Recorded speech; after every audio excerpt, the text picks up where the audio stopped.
Good afternoon, everybody. Can you hear me? Yes, Gila is nodding. Good afternoon, everybody in India. Good morning in Europe, in America.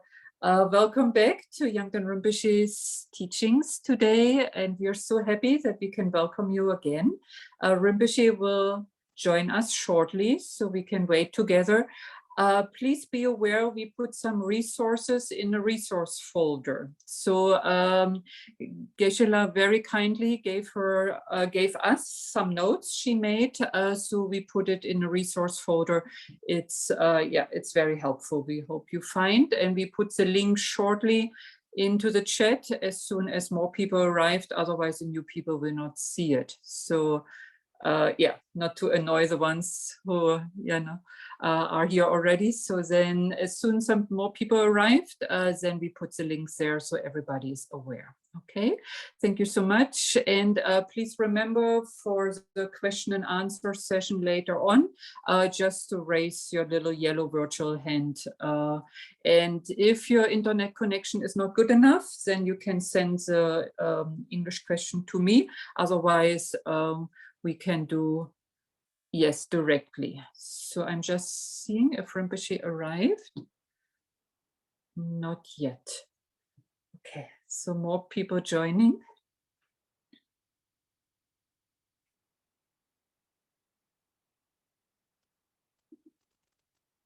Please remember, this teaching will be again simultaneously. Yeah, so Geshe-la will translate simultaneously, interpret simultaneously. So as soon as Rinpoche arrived and the prayers are done, please go on your menu. There will be an interpreter, kind of channel, and then please go on English there. And then you can listen to the English translation. If you know Tibetan, then of course you can stay on the main channel. For the question and answer, we're gonna all go back onto the main channel. Yeah, otherwise it gets too complicated. Yes, I think that is the most important things right now.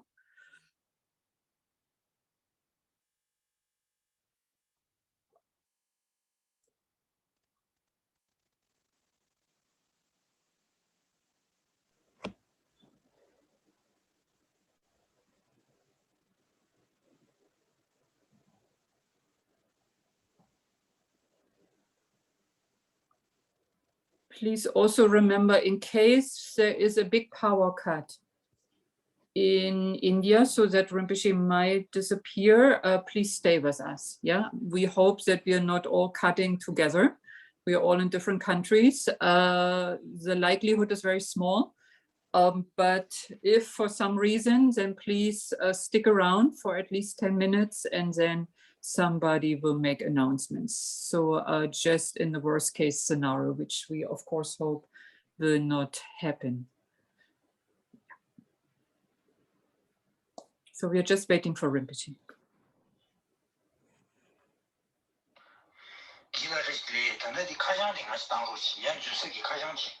Okay. Rinpoche needs the address once again. Can you forward me the address? I forward it to Rinpoche because it's Geshe-la? Yes. Kannst du mir bitte noch die Adresse für die Rinpoche weiß die Adresse nicht. Er kann sich nicht einloggen. Könntest du mir das nochmal schicken? Ja. Moment, ich versuche es auch gerade bei mir zu finden, aber wenn du es übers WhatsApp hast, dann... WhatsApp habe ich nicht. Ich habe leider bloß, Pema kann es ihm gleich schicken. Genau, soll sie bitte ihm die Adresse schicken. Sehr gut. Okay. Sie hat es ihm schon heute geschickt, aber vielleicht ist verloren gegangen. Genau. Ich gehe mal wieder in die Main-Channel, ne? Ja.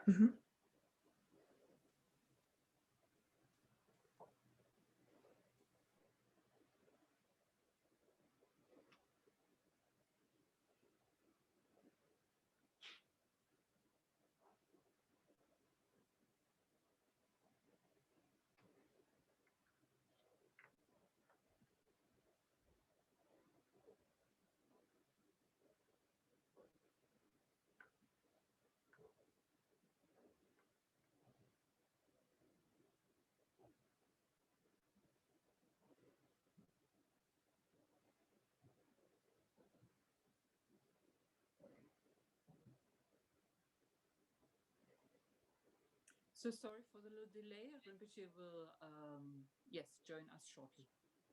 Just hold on.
I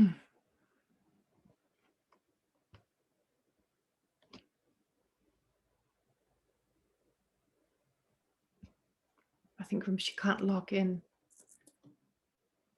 Rinpoche's not able to log in. I sent him the address a few times. Yeah, yes. Pamela said she sent it to him. That was maybe 3 minutes ago. All right, or 5 great. minutes ago. Yeah, Okay, she's yeah. back. She's nodding. Yeah. Yeah. Yes, perfect.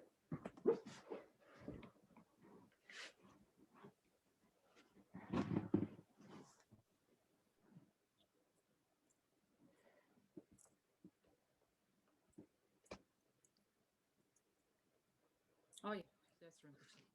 Okay.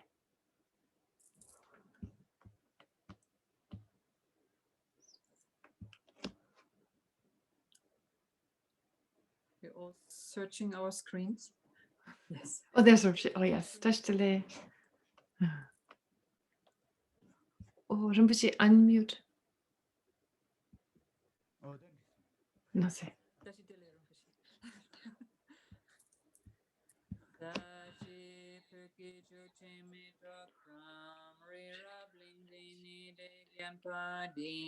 Sangye zingdu mikde owayi Drokun namdak zingla chupa sho. O holy and perfect pure Lama, from the clouds of compassion that form in the skies of your Dhammakaya wisdom, please release a rain of vast and profound Dharma, precisely in accordance with the needs of those to be trained.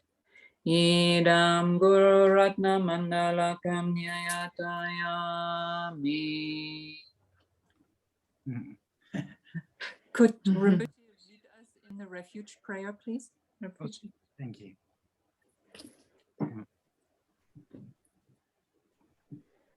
Yes, good. O Sanje Chudang Soji Jona La Shanju Pardo Dani Jozu Nagi Chushe Jive Sunanje Rola Vinjer Sanje Rover Sanje Chudang Soji Jona La Shanju Pardo Dani Jozu Chi Nagi Chushe Jive Sunanje Rola Vinjer Sanje Rover Sanje Chudang Soji Jona Shanju Pardo Dani Jozu Chi Nagi Chushe Jive Sunanje Rola Vinjer Sanje Rover Namo la yiki damlu da nijin ki jumbo da da mi yiki na to kunji dana ji zamba tangji ki du da gyu chu dun to tumati la. So next Mal, first, sorry that I was a little late. I came a little bit late. I got a little bit confused about the time. I wasn't sure, is it going to be today or not? And then I checked again and I realized, oh, it's today. So I'm sorry for being late. So today, Rinpoche will talk about the following. Again, about recognizing my mother. And when teaching according to the scriptures,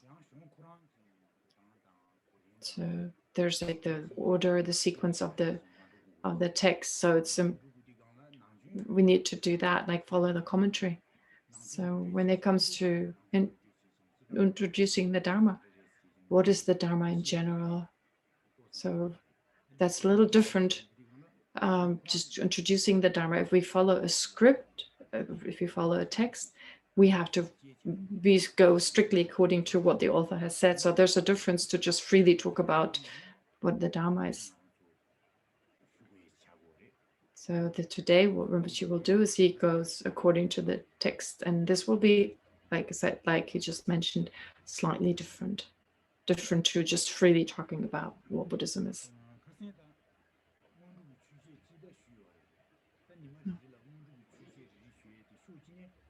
So Rinpoche has already talked about the introduction to Dharma. So this is actually it was just to introduce the Dharma, just to get a sense what it's all about. So this is the first step. This is the second step, and so forth. All this is explained so for our mind that we get an understanding, so that our mind is transformed. So really the main purpose of talking about the Dharma is to transform our own mind. And if in reliance on Rinpoche giving a teaching or any teaching, we are able to transform our mind, well, that's the purpose has been fulfilled.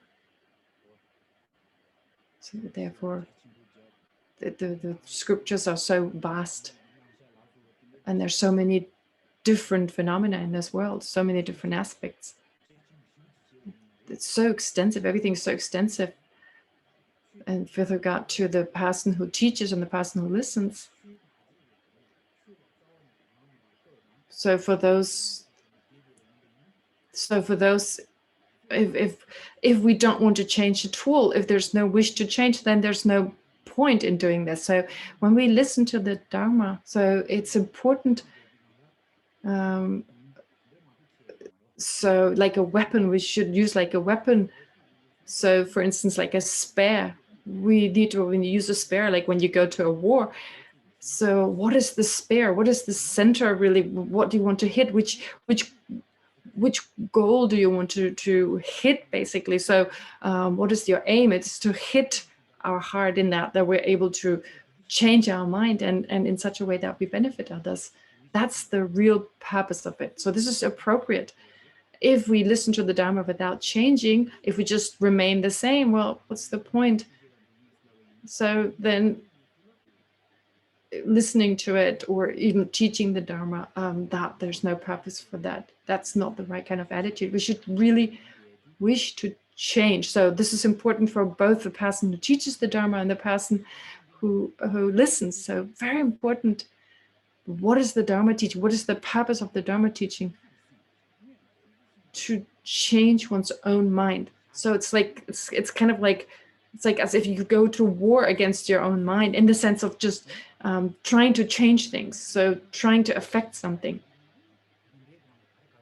So for instance, when we should look at our own mind just as we look at our own face. So when we look at our own face, we see blemishes, we see dirt and so forth, stains, etc. So likewise, we should do this with our own mind, to see the faults of our mind. So the faults of our self-grasping, of self-cherishing, of holding on to the extreme and so forth. So in the same way, we should be attentive to our own mind, pay attention to it.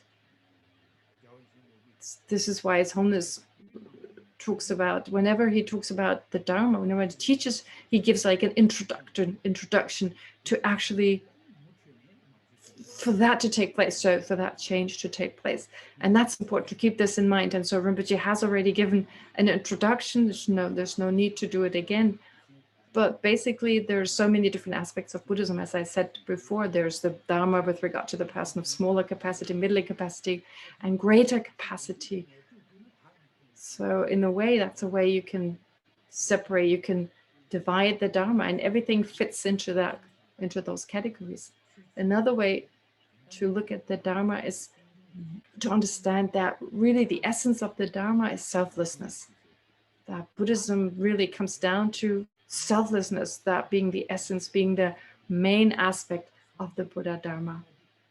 So with regard to the Buddhist view, so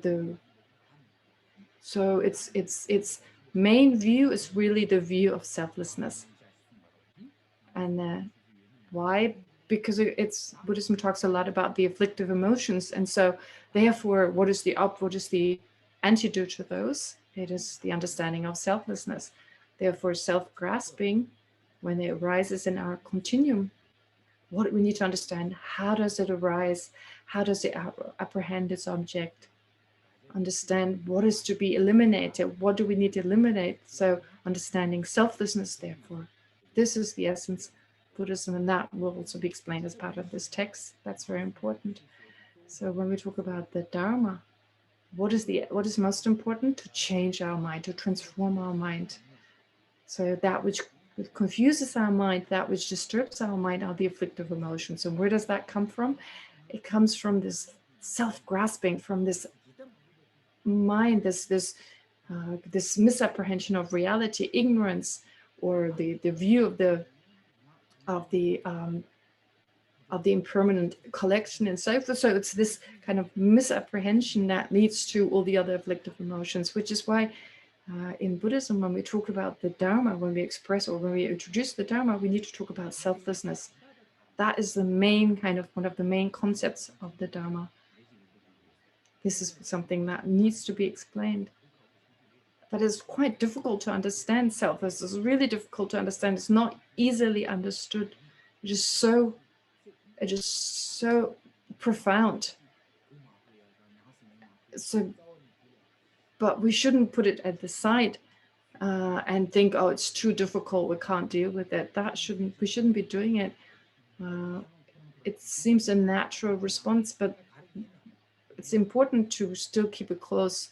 So whenever we listen to the Dharma, or if we give Dharma teachings, we should always pay attention to selflessness, because if we don't, then it's useless. Then the teachings we receive or the teachings we give will not be able to lead to liberation.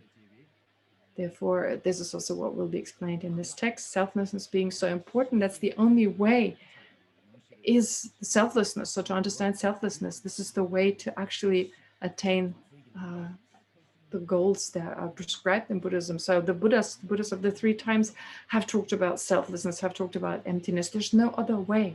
There's no other means to attain, to be free from samsara. So for today as well, with regard to the Dharma here, also Rinpoche says, like, well, when we talk about just saying a few words about the Dharma, kind of giving a few introductory words, well, Dharma is about suffering. There's so many different types of sufferings that we experience. For instance, in the Lamrim teachings, you find many different explanations. There are the 4 types of sufferings, the 6 types of sufferings, and so forth, the 4 types, the 3 types, and so forth. Therefore, there's so many different ways to talk about suffering. But actually, when we talk about the different types of sufferings, we can talk about 3 types of suffering. Actually, we can talk about suffering in general from the point of view of the 3 types. The first is the suffering of suffering. It is that which all living beings recognize. So also, so the animals, they recognize it. But if we think about all the different types of sufferings, it still helps us to understand how much suffering there is in this world. So it's good to reflect on that. So it's really something that it's not just taught to understand, but it's really to just to get the information, but it's to really reflect on it and gain a deep understanding of the different types of sufferings. And then there's the suffering of change. Suffering of change refers to ordinary happiness. It is actually happiness. It's a pleasant feeling, but still, with regard to that, it's said to be in the nature of suffering. We believe it's happiness, it's actual happiness, but it's not an ultimate happiness. It's not really a real happiness, or a stable happiness, if you like. Or is it the actual happiness? So this question should arise. But actually the answer is that from a Buddhist point of view, it's not real happiness. It is a type of happiness, of course. It is a pleasant feeling. But in its actual nature, from the point of view of its actual nature, it's in the nature of suffering. Why is that? because the causes, if we look at the causes of the kind of ordinary pleasant experiences we have, well, those are contaminated. The causes are something negative or something to eliminate. So therefore, with regard to the causes of suffering, the causes being negative, and so therefore even the kind of happiness, the pleasant experiences we have, they're not going to last. They will change. So here, the fact that things change, they won't remain the same, that's a type of suffering. That's why it's a type of suffering. So of course, if things change, it's not a problem. In general, it's not a problem as long as we don't suffer. Then it's okay. If we didn't suffer, then change wouldn't really bother us. So that things change, that is definitely the case. But because things change, we experience suffering again and again. So since everything changes, so therefore, although we experience some pleasant experiences, that sometimes, since it changes into suffering, well, it's clear that it's in the nature of suffering. So for instance, if we eat something delicious, what is the causes? What are the causes of eating? Well, first, of this type of food, well, first of all, eating, of course, is one of its causes. But if that really this kind of food that we eat, if that was really in the nature of happiness, well, then our happiness should grow stronger. In that, the more we eat, the greater our happiness should become. But that's not true. In actuality, we start feeling full, and if we continue eating afterwards, we'll start to suffer. Or for instance, if we're really hot and we go into a cool forest, well, first we will feel cool, we feel well. But if we stay too long underneath the shadow of a tree, for instance, so if then underneath this we stay for too long, then previously we felt too hot, now we start to feel too cold. So the longer we stay underneath this tree, the stronger our suffering. So the suffering of cold in this case. And Lama Tsongkhapa said about this in his Lamrim Chemo, in this great Lamrim. Where do our sufferings come from? Or our feelings, pleasant and unpleasant feelings? Well, taking the example of like being really, really hot. So when the suffering of the heat comes down, then when that suffering is lessened, that's what we experience as happiness. So usually if the suffering in this case of the suffering of the heat, when that comes down, only that we experience that as happiness. But actually, if it was real happiness, then it would become greater happiness, but actually it turns into a suffering, like the suffering of cold. So likewise, we experience certain pleasant feelings, so that certain things, for instance, if we're tired, we sit down, we feel sitting down gives us happiness. But then after some time, we have to get up again because there's suffering. There's the suffering of remaining in the same place for too long, which is why our experiences, our pleasant experiences, our happy experiences, they're all in the nature of suffering, and therefore they're the suffering of change. They're not really in the nature of happiness. So when we recognize our own happiness, if we recognize, actually we need to understand there's three reasons. So we need to understand that they're the cause for all sufferings, that they're the cause for all afflictive emotions. So for instance, it may also give rise. So what it also gives rise to dissatisfaction. Usually when we have a pleasant experience, well, we don't feel satisfied. In other words, so if we have today a pleasant experience, well, tomorrow we have it again, even though we experience a lot of pleasure today. So there's no way we really become content and satisfied. The kind of contaminated happiness that we usually experience, it never leads to that kind of satisfaction. Actually, it should lead to satisfaction. That's what we want, but it doesn't. It doesn't lead to satisfaction. So that's one of our main problems in samsara, that we are living in a dissatisfactory state. But actually, if we were satisfied, if it gave us satisfaction, if it was just that it lacked, that it doesn't give us satisfaction, but it also is the door to all sufferings. So it leads to all other sufferings in that it induces, it is the door or the entry to all other sufferings. So not only does it not give us satisfaction, but our ordinary happiness also gives rise to all the other types of sufferings. And not just that, but what, for instance, we see positive, we consider certain things to be positive, such as having a healthy body, having wealth and so forth. But actually they don't give us real happiness. They're not stable at all. So the objects of our well-being, they're not stable, in that after a few minutes, our well-being that arises with regard to those, well, this will change. And also the object itself is not stable, in that it may change, it changes, and it may change to something different, or we may lose it. So, but this is something with regard to understanding that our types of happiness is only limited. Well, even non-Buddhists understand that. But there's another type of suffering, the third type of suffering, the all-pervasive suffering, which is having this body, having this mind, having the 5 aggregates. So having these 5 aggregates, that's the basis for all our suffering, which is why the third type of suffering is having these aggregates. They're the basis. They're the basis, therefore, for all our problems. If we have these aggregates, if we have this body, then all the problems that arise from being living in a certain society, living in a community, all the problems of being born, of growing old, of getting sick, of dying, all these sufferings arise because we have this body, because we have these aggregates. So if we think about birth is scary, really. So all our problems start with the fact that we were born, and then growing old, and then getting sick. How many problems arise?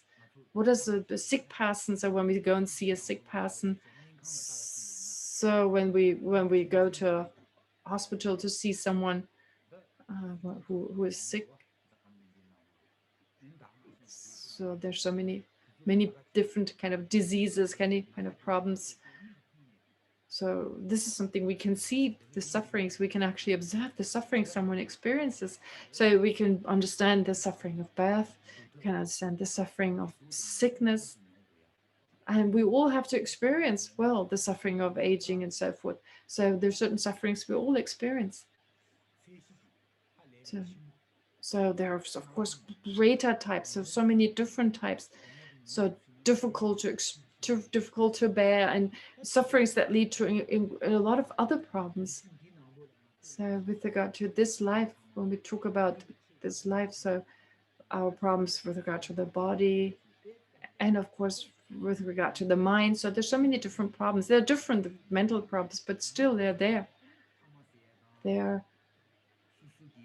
for instance, with regard to the body, so one's own friends, with regard to one's own friends, one's enemies, with regard to community, with regard to all those, with regard to the society we live in.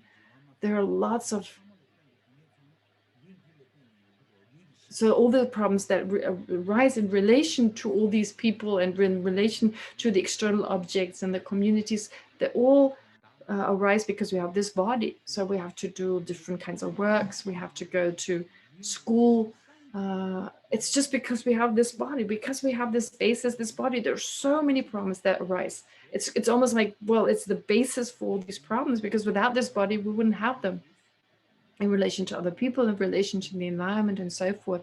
It's this body that we have, because we have this limited body, having this basis. It's almost like a field from where flowers and crops arise. So likewise, our body is like a field from which the different sufferings, aging and sickness and so forth, arise. So with regard to this particular body, it gives us so many problems. Just every day we have to, for instance, clean ourselves. We have to take a shower. If we don't do that, it'll be terrible, the smell that our body emits, and then from the nature of our body. So actually there are pores, so many substances come from our body, like unclean substances. Our body emits those substances. So our body gets cold, our body gets hot. It is dirty. I'm not saying that the body is not helpful. Of course, it's very helpful. The body is helpful, of course. So but of course, we're not saying that something is in itself like negative. So, for instance, when you look at the kind of excrements, for instance, of course, we consider them to be dirty. They can be used, of course, in a positive way. They can be used as fertilizer in order to grow crops in the fields. I'm not saying that these unclean substances such as excrements, they're only negative, but it's something unclean. So having excrements and so forth. So it's still unclean. So something. Sheep. Oh.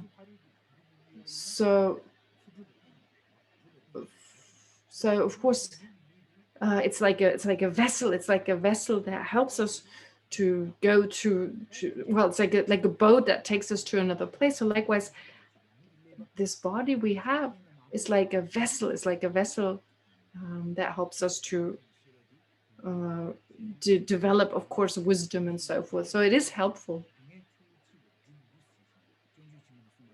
And so, as Shantideva also says, on one hand, it is useful, but still it gives us the ocean of suffering. So Shantideva talks about this body giving us the different oceans of suffering, or the ocean of suffering, all the different problems that arise because we have such a limited body.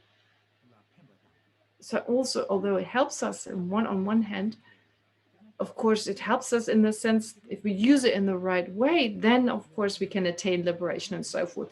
But if we don't use it in the right way, it's just a basis for suffering. So,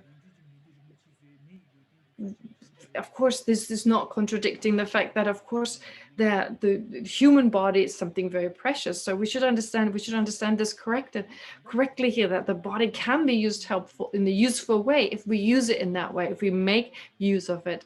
But on the other hand, we need to understand that it's this body that is responsible for disease and so forth. So if we just leave our body the way it is and we just relax, well, then all the different types of sufferings will arise. If we use it wisely, of course, it will be beneficial. But if we don't do that, well, all the different problems will arise with regard to the body. If we just kind of lay back, then after some time we'll be hungry. And if we just relax, then we become thirsty after a while. Therefore, this body, then what we need to do in order to no longer be hungry, now we need to make an effort. We need to get up, go and buy all the ingredients, get vegetables, salt and so forth, get oil and so forth. So that effort is not sufficient. We just buying them. We need to make the food. We need to chop it. We need to chop the vegetables, and it takes an hour or two. So it requires a lot of effort, and then it requires the effort to eat it. So just to remove one suffering, we have to engage in another effort, make an effort, go through the difficulty of doing something else. But for suffering, we don't have to do anything. All we need to do is just stay in the same place, and we will naturally suffer. So to remove certain sufferings, we have to make an effort.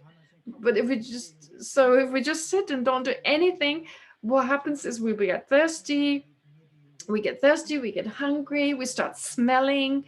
All sorts of diseases come from just not doing anything, just sitting there. It will just naturally arise, all the different sufferings. That's because we have this unclean body. It's the reason. It shows that our body is in the nature of suffering, because we don't need to do anything for that suffering to arise, but have to make a real effort to remove sufferings. So that shows us that this body is in the nature of suffering. Therefore, the Buddha has said in order to remove suffering, we need to get rid of this kind of body, this limited type of body.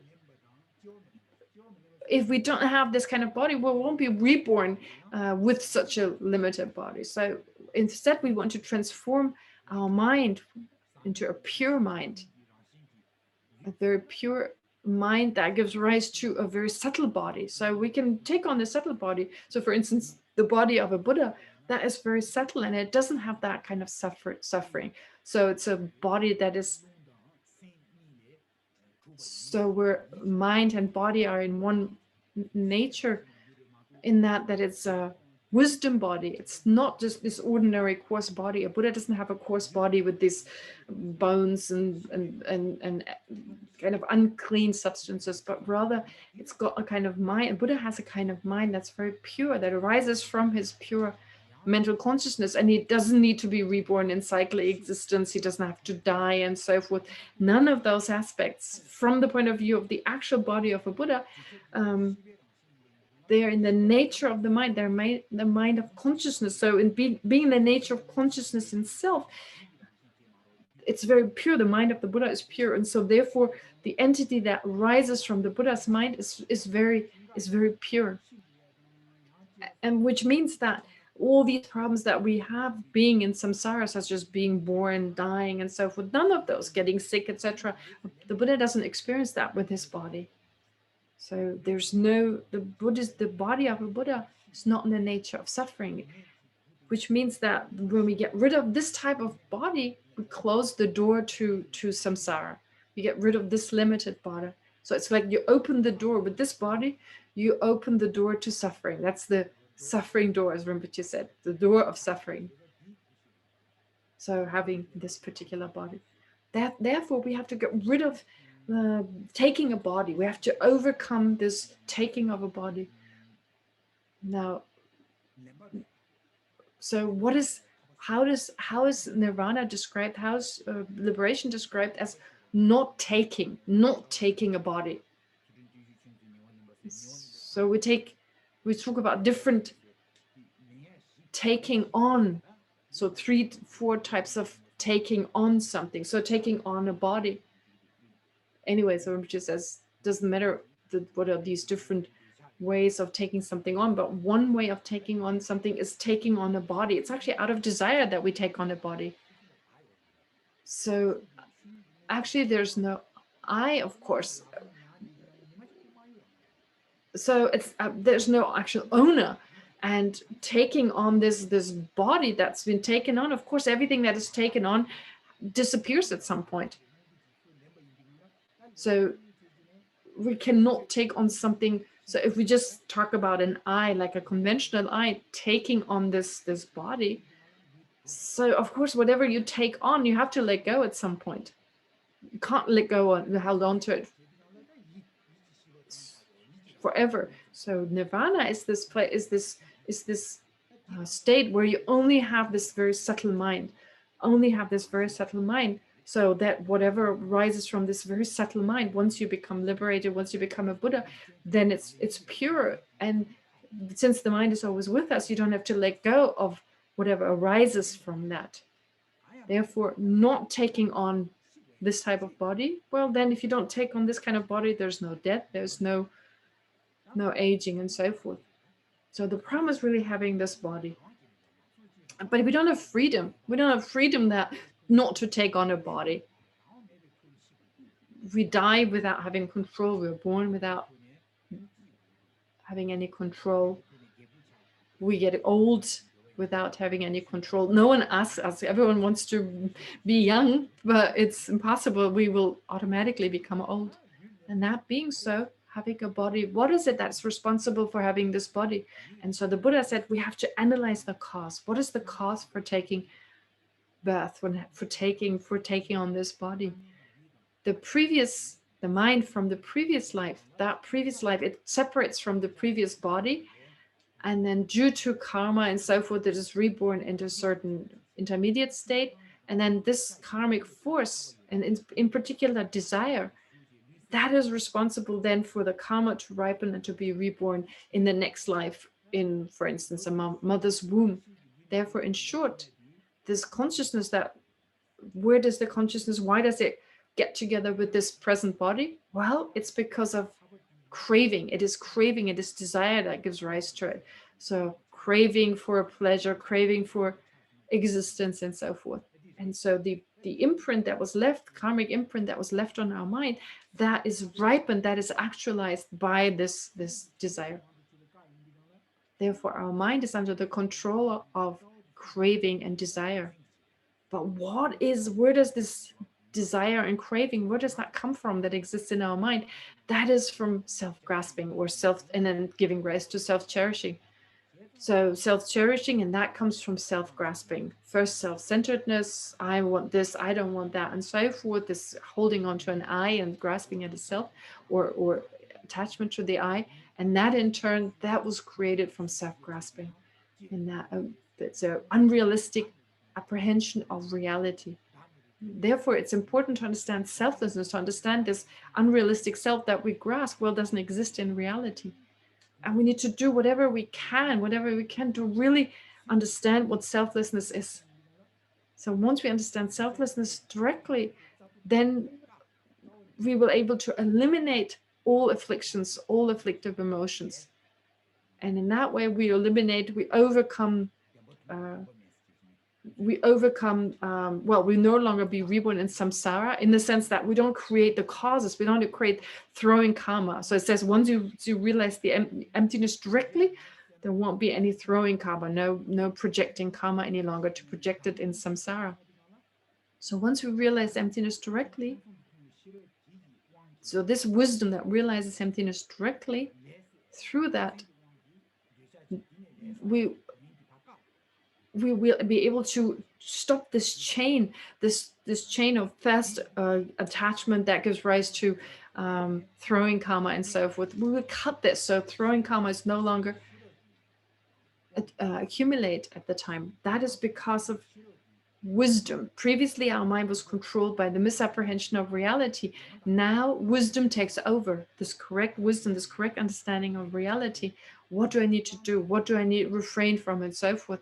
We're able we're now controlled by this wisdom, and that helps us to overcome this body. So once we're really familiar with, for instance, when we're familiar with emptiness, we familiarize more and more with emptiness. So even when we're in the intermediate state, so although we may still be take on the intermediate state, but we realize emptiness, and emptiness will be with us at all times.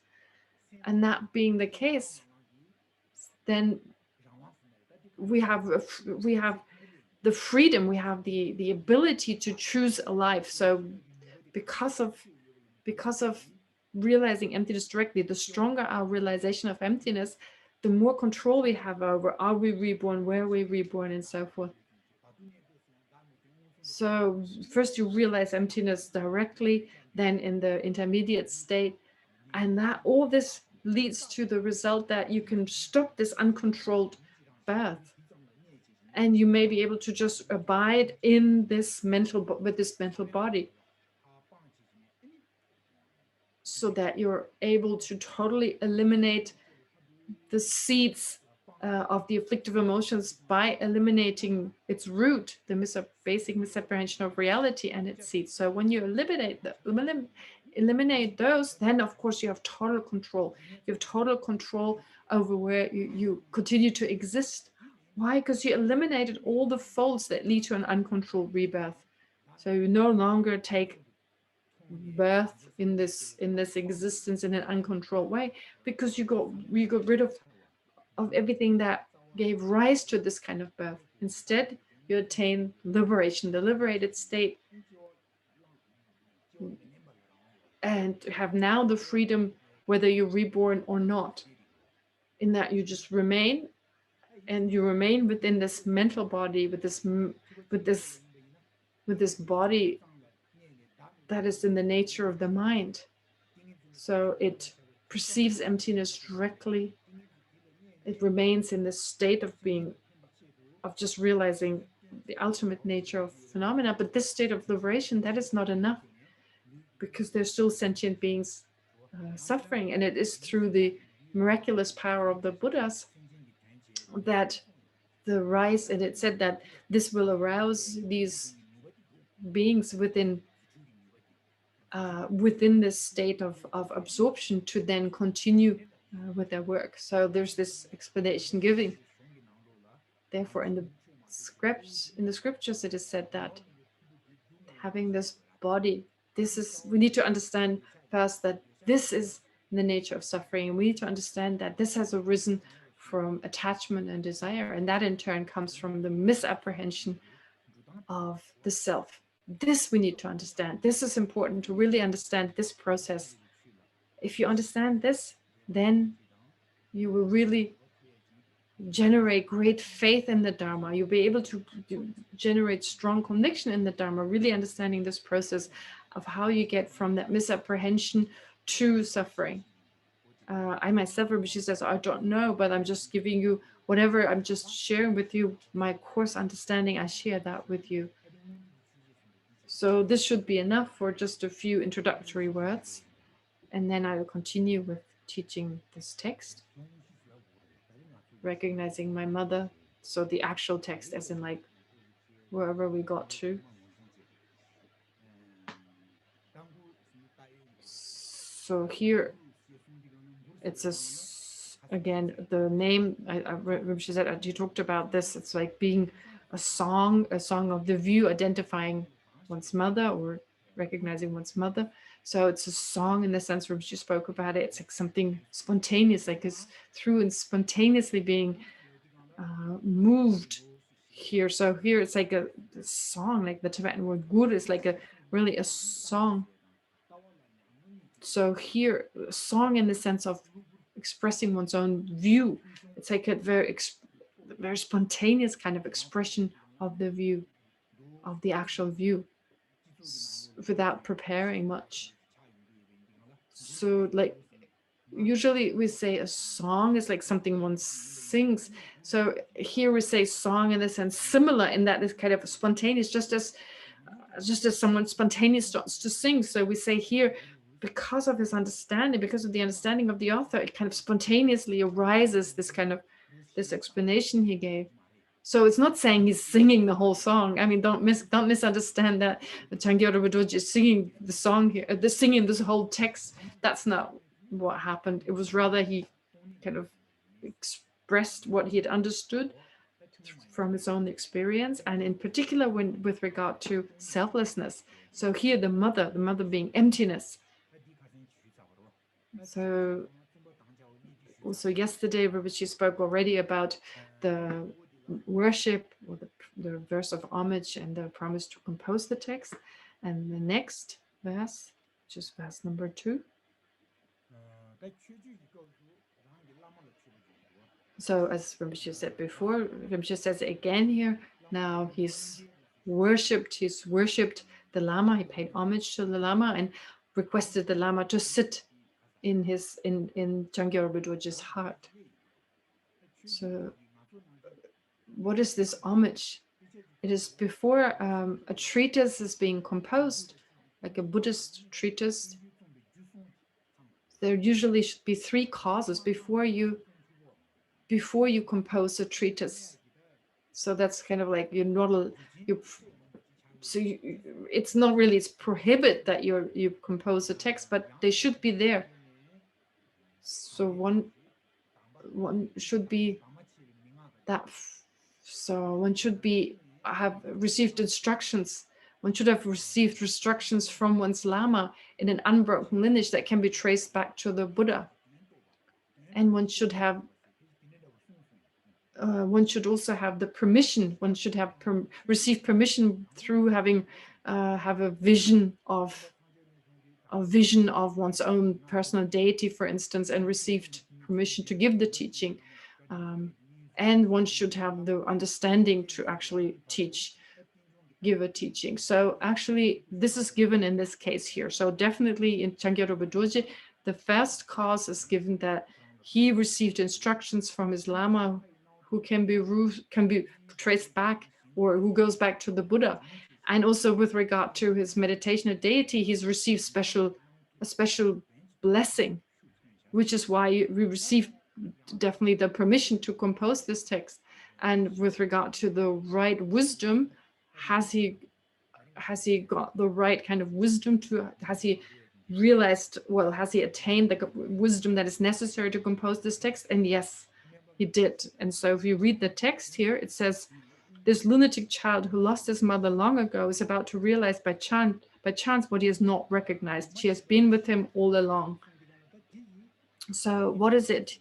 What he has not recognized? If you look at the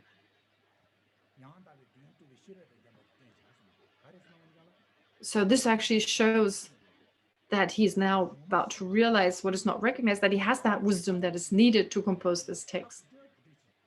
So it's like here saying he's about to realize.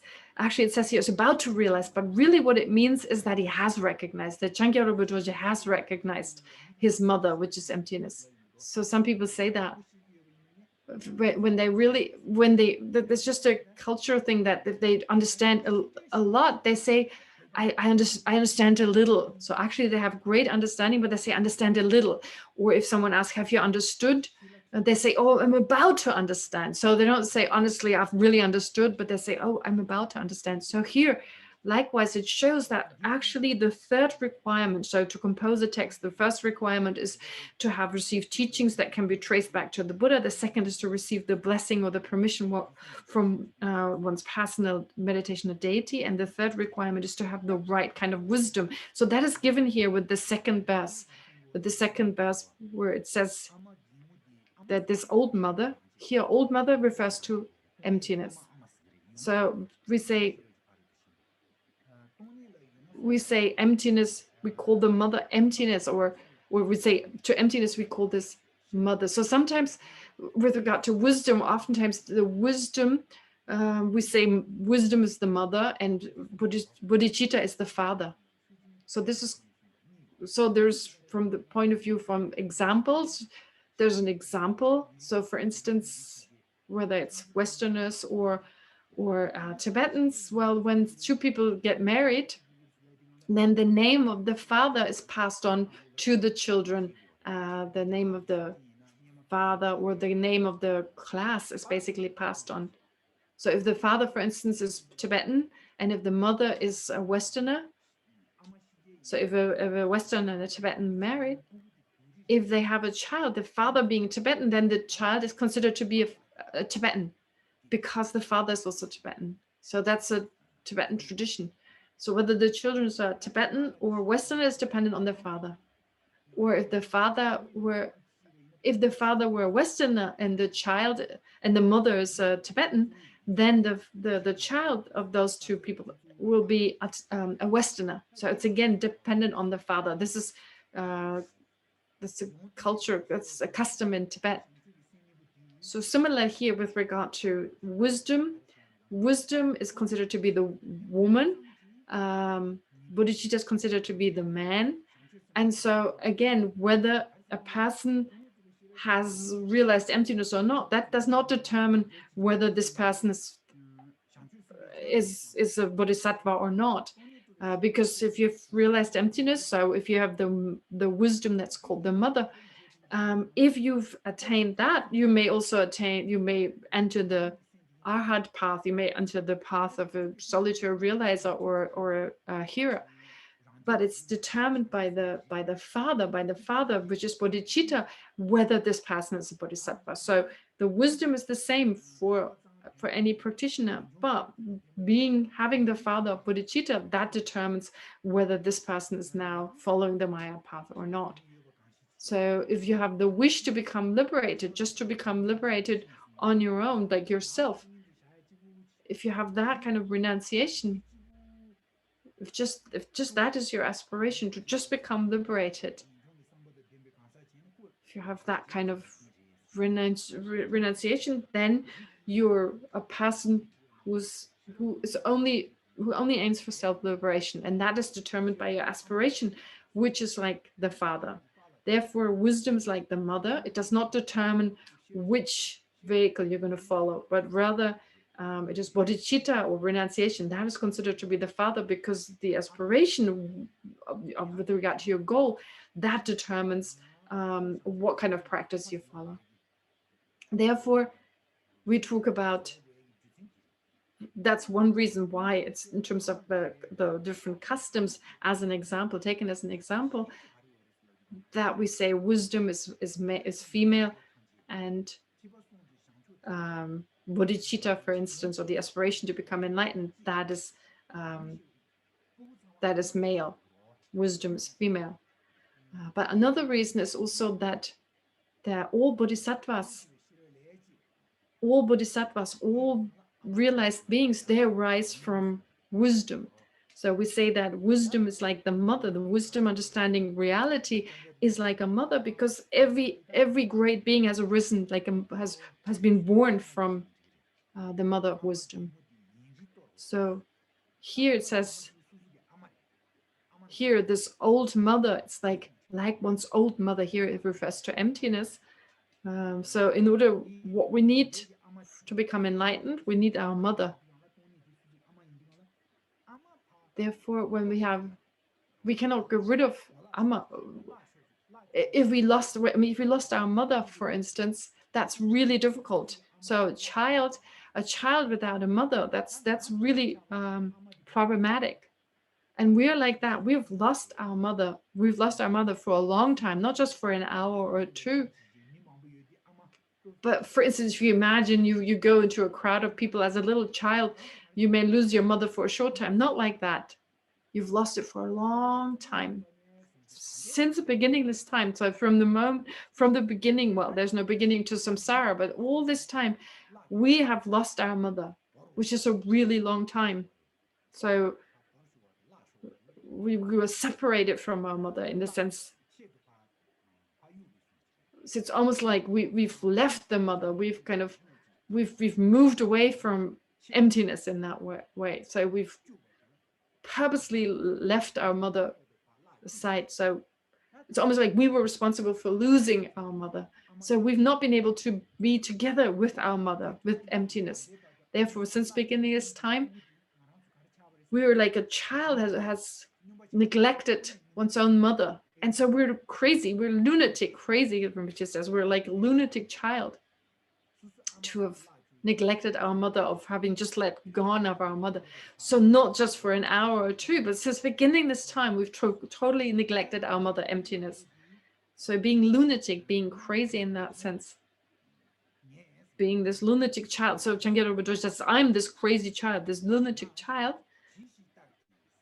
So someone like me, so suddenly, so it's like this person, me, who's by chance, that was not by chance. I can't, Rinpoche is asking, what does it mean? I can't talk to Rinpoche, but it kind of means like by chance, suddenly. So yeah, so suddenly. So Dewang is the Tibetan word here. It's not in the root text, but the commentary mentions this word. So it means that by chance, suddenly, you understand, I'm with my mother. So there was a sense you neglected your mother. There's a sense you've lost your mother. You're responsible for losing your mother. But in actuality, you've never lost your mother. You've just not seen her. So you've been with your mother at all time. Like your mother was there with you the whole time. But just a second. So the machine needs to just do something.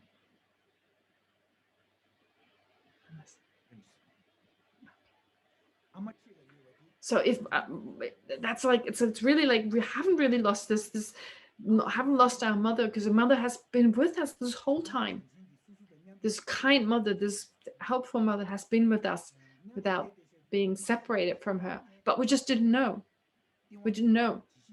So, but by chance or suddenly, this is Rinpoche's computer saying that's 1 hour is over. It always does that. Okay. So suddenly, therefore,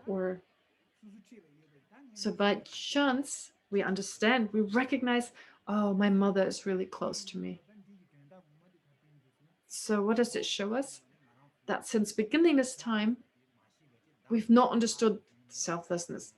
So although there is no self, still we hold on to self, hold on to the self, and that gives rise to other afflictive emotions. So we're like a lunatic person.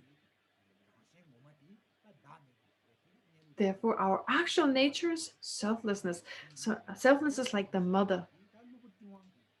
Therefore, until now, we've not understood this, but now we come to realize suddenly that this is that this mother has been with us at all times. So in the second line here, in Tibetan, it's not really translated. This shishitade, it's like, well, it is in a sense not like suddenly, but by chance. So by chance, it's about to realize what has not been recognized.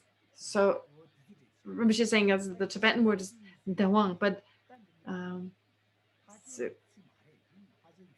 so Rinpoche is now giving an explanation of Tibetan grammar, but this dara in Tibetan, but it's difficult to translate this exactly in terms of the grammar here.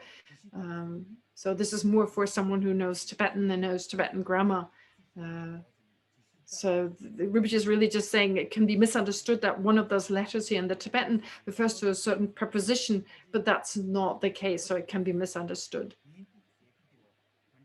So it sounds like a question. If you may misunderstand this to be like a question, but that's not what it means in this case. It really just means by chance.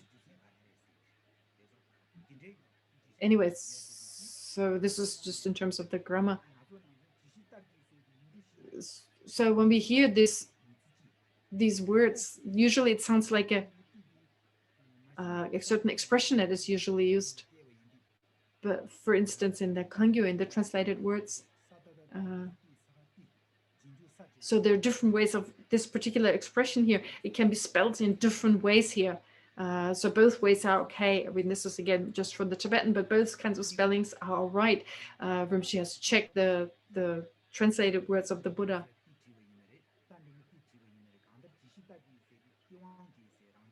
Anyway, whichever way you spell it here, it's fine, but the meaning remains the same, as in like by chance or coincidentally or suddenly you've recognized. So for instance, in the Bodhisattva way of life, there are a few verses that you usually recite when you take the Bodhisattva vow.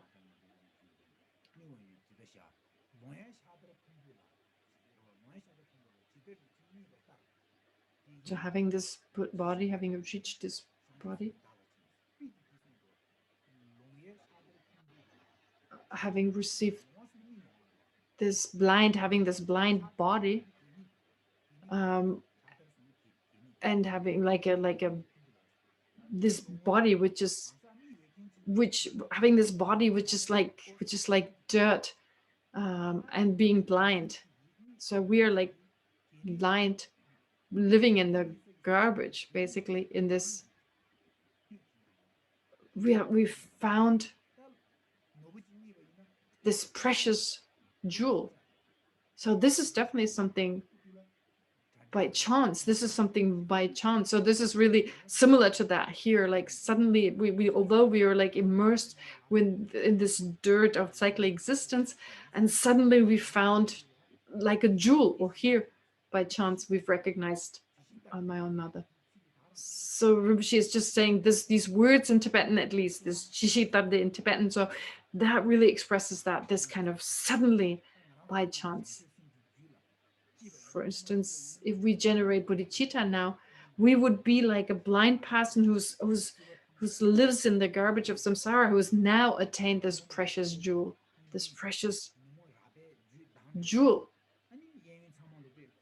So we live within samsara, we're still within samsara with all the problems, all the limitations, there are problems left and right.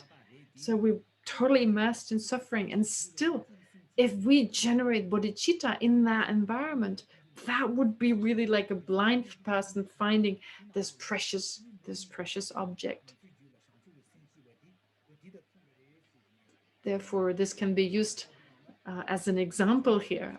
This is what Shantideva says in his Bodhisattva way of life. So he uses the same expression here, again, kind of by chance or suddenly, spontaneously. So all these words can be used. So Changkya Rölpai Dorjé, the author here, so he's saying that he also studied, he practiced the Dharma, and then suddenly by chance he found emptiness. This is what this is said. This is the expression. So in English it's easily to translate, but in Tibetan it's a difficult expression.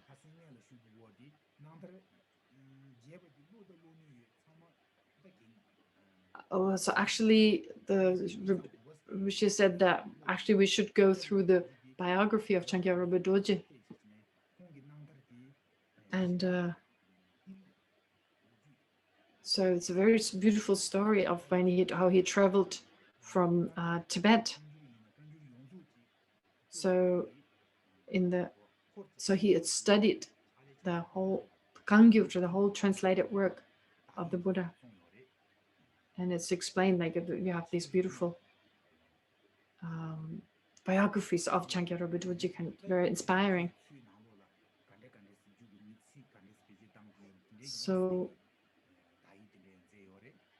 there are special kind of explanations on that. And so what's very famous, so his writings, Changkya Rölpai Dorjé's writings are incredible, especially his text on the Four Tenets. He gave an incredible text on the Four Tenets. And so a lot of people have interest in this particular text, such a good text. And he came from China, actually. He traveled to Tibet and he was politically involved. And so in particular, what was special about Changkya Rölpai Dorjé is he actually came from a Mongolian family, but then he traveled from China together he accompanied the 7th Dalai Lama, Kelsang Wangmo, who became one of his teachers. And very beautiful, this story. The story of how he connected to the 7th Dalai Lama and so forth. So this biography is really beautiful of Changkya Rölpai Dorjé, and Rinpoche has read it himself. And he had these dreams. He had these dreams of Manjushri, and he had dreams about Manjushri, who explained him the 4 chapters of the Pramanavartika. So it was through the blessing of Manjushri that Changkya Rölpai Dorjé had this dream about receiving teachings on the 4 chapters of the Pramanavartika, which he then wrote down. So it helps really to read this kind of biography. It's very short. So one time I will go through it. You should also pay attention to it.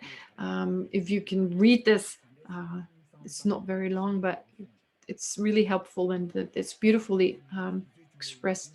If we have time, Rinpoche will very briefly talk about this. So if there's, especially some of his explanations with regard to the Pramanavartika, if we have time when we come to a certain place, a certain verse that it has some connection to, then Rinpoche will talk about it. But it's really helpful, extremely beneficial. It's beautiful teachings that he gave. So anyway, but here we're using Gunju Jime Wangpo's commentary, and then there are other commentaries. There are other commentaries as well that Rinpoche said, well, he hasn't really paid that much attention to, but they're Pandita, Chitin Pandita. So yeah, so these different commentaries. For instance, the commentary that Rinpoche, that is also quite popular by Dendar. So this one is more from the point of view of the tantric view, and then there's Jump Mipam's commentary also on this particular text. That is more from the point of view of the Nyingma tradition. So there's just different types of commentaries basically that are available. So Jump Mipam's commentary, therefore, the one that we're studying here, Geshema Wangmo and Dendars and so forth. Anyway, so there are some different kind of explanations. They differ slightly, but with Rinpoche saying just in general, he follows Geshema Wangmo's commentary. And actually Rinpoche says that, well, he should have given you the short explanation of Changkya Rölpai Dorjé, but he didn't do that. Anyway, so going back to the text, that is verse 2. That's right after the introductory verse. And then after verse 2,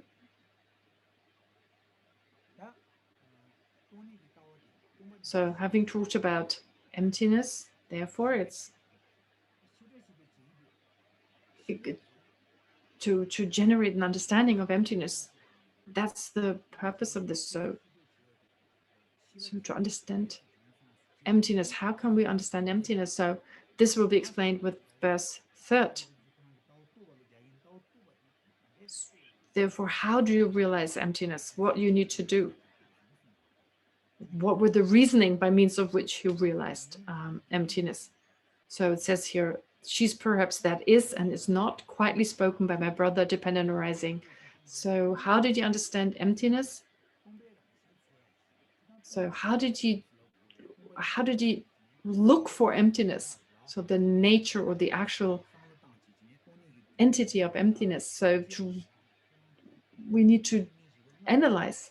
So there are usually 5 types of reasonings. There are the 5 types of reasoning. So usually the first 4, they're just eliminating. So they're just eliminating certain facts. So we talk about these 5 different types.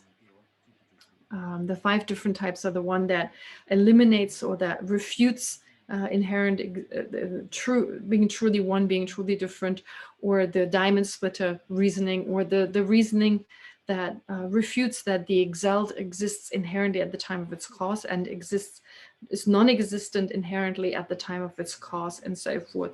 And then you have the 4 again, the reasoning of the 4 possibilities. But anyway, so these are the 4 types of reasoning, and they all eliminate something. So these reasonings all eliminate. Only the last one, dependent arising, they actually posit dependent arising as a reasoning.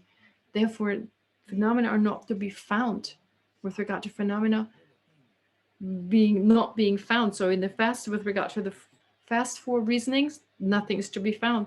But when it comes to the last reasoning, something is found that, in the sense, well, not found, but that they do arise, that they arise in dependence. Therefore, in dependence on the last reasoning, the reasoning on dependent arisings, we gain an understanding of emptiness, but also we gain an understanding of how phenomena really exist. But we will explain this even more extensively here with regard to the 5 reasoning, in particular with regard to the reasoning of dependent arising. This will be explained more extensively below. So I'll talk about this once we get to this. Therefore, here the understanding arises from dependent arising. So here with regard to, it is through reasoning here that we understand emptiness. So it's not something that we can see with our eyes, but rather we use reasoning so that we infer the existence of something. We can't. So why do we use inferential cognition? Well, because we can't see it directly. It is hidden to us. Whatever phenomenon we try to come to understand, it's like we're blind to it. We can't see it. We cannot directly perceive it. It's hidden to us, which is why we need inference to get at that. Inferential cognition. We cannot directly realize it, but only indirectly through inference. And it's reasoning that takes us to that inference. Therefore, inferring the existence, therefore. What helps us to infer the existence of emptiness? It is dependent arising. Therefore, through correct reason such as dependent arising, we come to understand a hidden phenomenon such as emptiness. And here it says, she is perhaps that is and is not. So when we say the external phenomena, for instance, that we see, they're like, they're this, they're that. So it seems like they're really solid, they're this and that and so forth. So we can easily distinguish, it seems we can easily distinguish all these phenomena that appearances. We have a sense that they exist the way they appear to us. So all these objects, so whatever appears in terms of the external world, there's a sense everything exists the way it appears. So that is here, perhaps it is that it is. There's a sense that phenomena are this, that, and the other. They appear very clearly. But if we really analyze, then we realize they're not this and not that, and so forth. Therefore, we come to an understanding. So here in Tibetan, it kind of says it is this, and it's not this. So from not analyzing, everything seems to be this, that, and the other. But once we analyze, we come to understand that phenomena don't exist in that way. This is what this says here. So therefore, from first seeing everything around us as it's being this, that, and the other, we come to understand there's none of those through analyzing, therefore.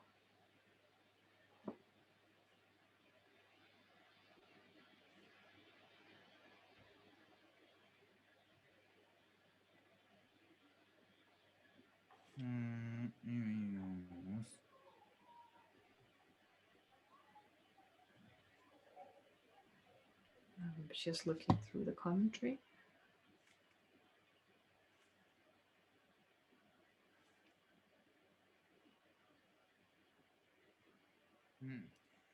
Zongzen Nansun de Amin Zomba, Gigi Punjun de Amin Zinzi, Lome Amayu Ko Tusus, Juju Dinjon de Job Wus. I didn't that in Dichagdo. And then it says, that's verse 3, the last two lines. This diverse subject-object world is my mother's gentle smile. This cycle of birth and death, her deceptive words. So here, now Changkya Rölpai Dorjé has gained an understanding of emptiness. So if we don't understand emptiness, if we have no understanding, no matter who is, if we don't understand what emptiness is, what happens? If we don't realize the view, then this diverse subject-object world is my mother's gentle smile, it says. So all these different objects, there's so many different objects, so many phenomena, endless phenomena in this world. And also with regard to the mind itself, the subject, the mind, there are endless types of mind. Therefore, there's so many endless phenomena. It's very extensive, the existence of these objects. So they're like the mother's gentle smile, or the face, actually. Literally, it says like it's the face, the actual smiling face. That's what it literally says. So the mother's expression. In other words, all these phenomena, they're the expression of the mother, they're a manifestation or the expression. So what does it mean, expression? So mother is the lack of inherent existence. So phenomena, although they lack inherent existence, all these appearances, all these conventional truth, they appear out of this emptiness. So actually they appear as all sorts of different phenomena, as different conventional truth. But if we analyze, if we really check, if we analyze and investigate, then we come to understand that the actual nature of these phenomena is emptiness, is the mother. Therefore, there's the ultimate mode of existence is emptiness. But on a conventional level, there are all these different appearances. So that's why we say all these different conventional truth, they're like the smiling, the gentle smile, or the gentle expression, or the face of my mother. This is what this really says. So they're all a manifestation or an expression of emptiness, all these objects.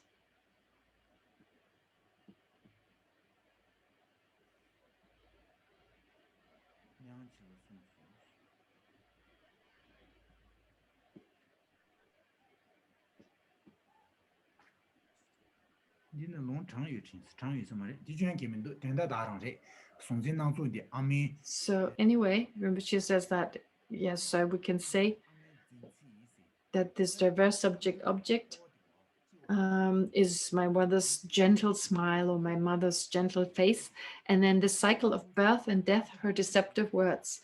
Here, this refers to cyclic existence, being born in cyclic existence and then dying again.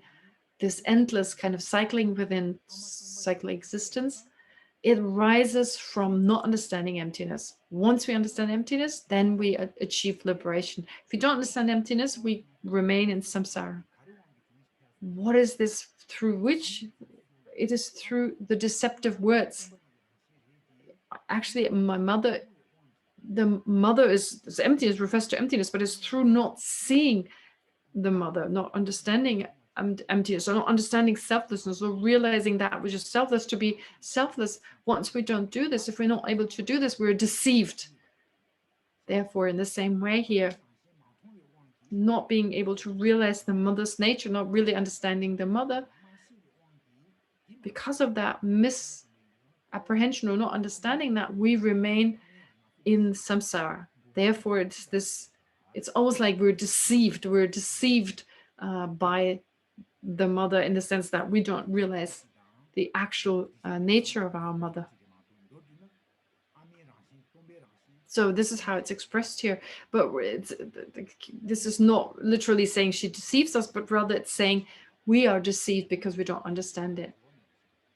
The nature of emptiness actually it's non-changing. Emptiness is always there and it's unchanging, and through recognizing that, we come to attain liberation. Therefore, not understanding emptiness. So we're always actually with our mother, we're always with emptiness, but not understanding that. Therefore, we experience the different types of sufferings within cyclic existence. That is, therefore, we cannot see our actual mother, but it is through her existence that all these phenomena appear. And once we realize selfless, we realize our mother, then we can be actually liberated. So this is what this says. It basically talks about the faults of not realizing selflessness or of not realizing emptiness.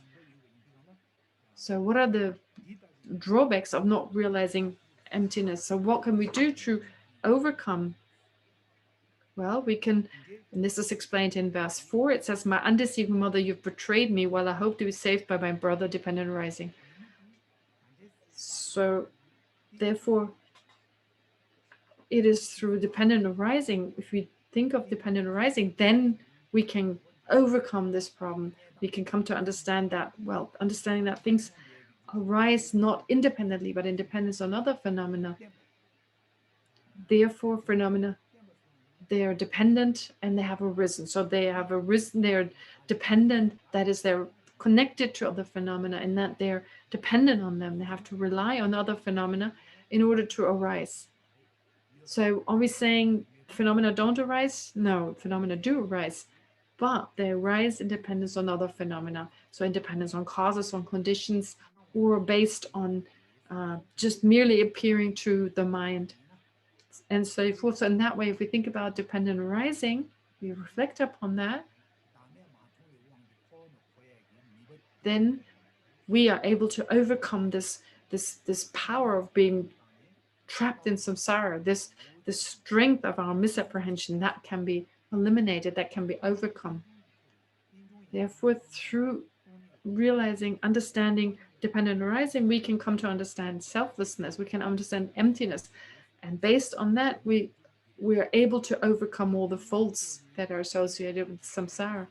So how can we come to an understanding of emptiness based on dependent arising? Well, that will be explained in the text. So further down in the text, there'll be an explanation how dependent arising in particular serves as a cause or serves as a reason to establish emptiness. Anyway, so once we can realize emptiness, dependent arising, we can understand emptiness. How do we go about this? So this is here, the line 3 and 4 of verse 4. It is ultimately in your kindness alone, O Mother, that my hopes for freedom lie. Here, if we think of dependent arising, we come to understand emptiness. So it is really dependent arising, that reasoning, basically understanding the dependent nature of phenomena. That understanding leads us to how phenomena really exist. So really it is empty. When we talk about selflessness, well, what is selflessness? What is the main cause of samsara, of cyclic existence? It is self-grasping. Therefore, it is through generating a type of mind that is the direct opposite to self-grasping. It is through that we can liberate ourselves. Therefore, it is emptiness, or the understanding of emptiness, that is in direct contradiction. That is in direct contradiction to the misapprehension. So it's therefore in your kindness alone. So again, emptiness here, it's the emptiness, the undeceiving mother. It's your kindness alone that my hopes for freedom lie. So it's the understanding of emptiness. And here we speak of the wisdom realizing emptiness. There's nothing else but the wisdom realizing emptiness that can help us to eliminate the root of samsara. Therefore, in order to eliminate samsara, we need to eliminate self-grasping. And only through the mind, it's only the mind that realizes emptiness or selflessness. That's the only antidote to self-grasping. So to explain you a few things, to explain you a few aspects of that. So there are a lot of quotes. I can give you a lot of quotes that explain that. So with regard to understanding that the ignorance can only be removed through wisdom. That is explained in many texts. The Buddha himself has said so in certain sutras. So here Rinpoche gives a quote of a particular sutra. So I cannot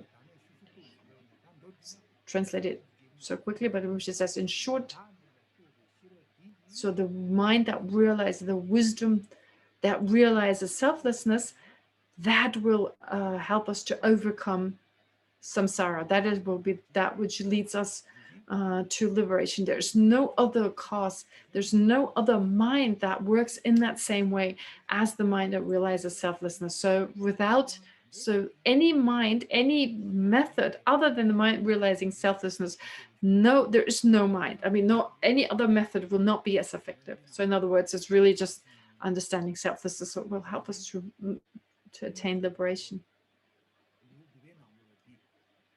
In the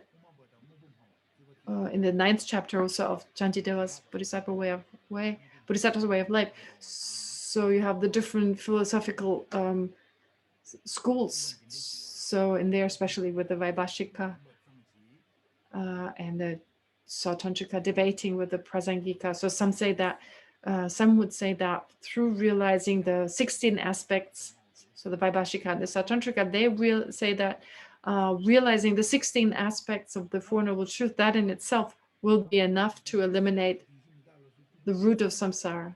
But the Prasangika school says, no, that's not true. That is not enough. Or Shantideva argues that's not enough. So the reason being for that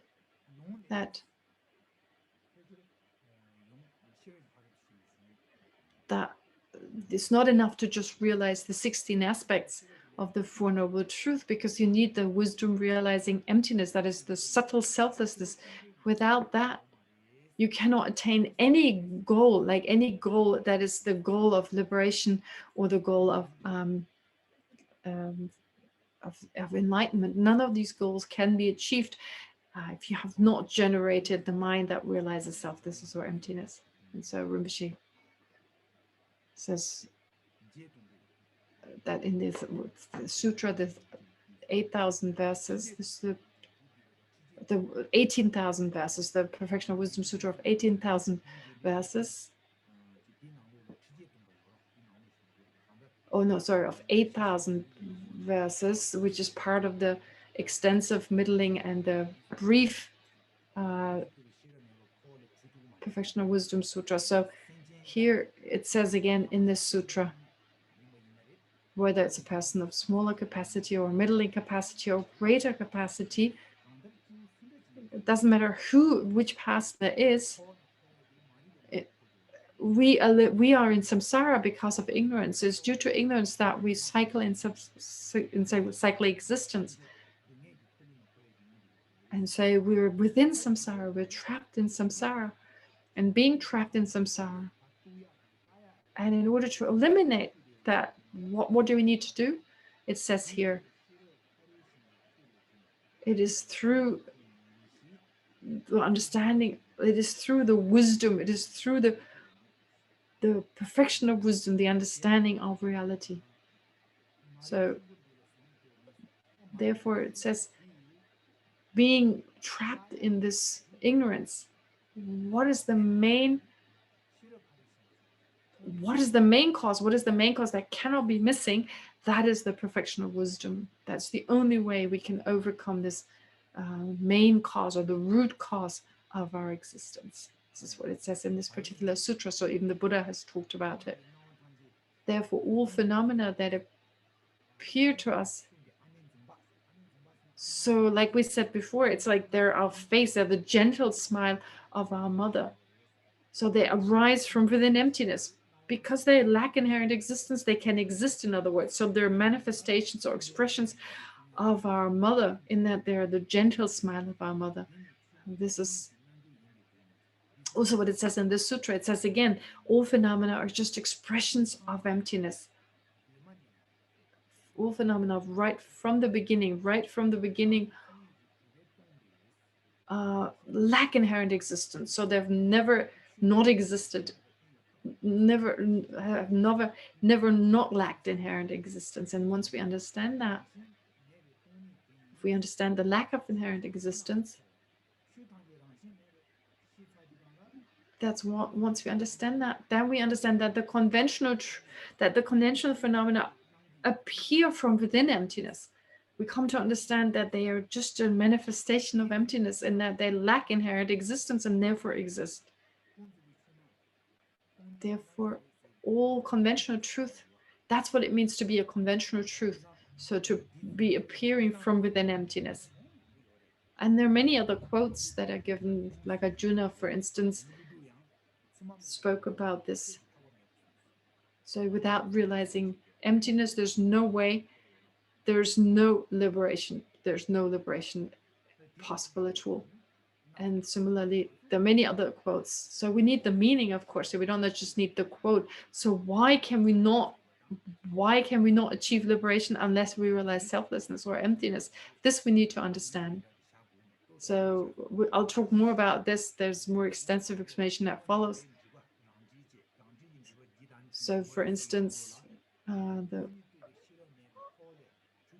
own commentary, the self-commentary by Chandrakirti also talks about this, and Lama Tsongkhapa speaks about this, that he gives three reasons, as there are three reasons for why you need definitely emptiness. So I will talk about them. But I'm worried it's quite extensive, so that you may get tired and be overwhelmed by all the reasonings I give.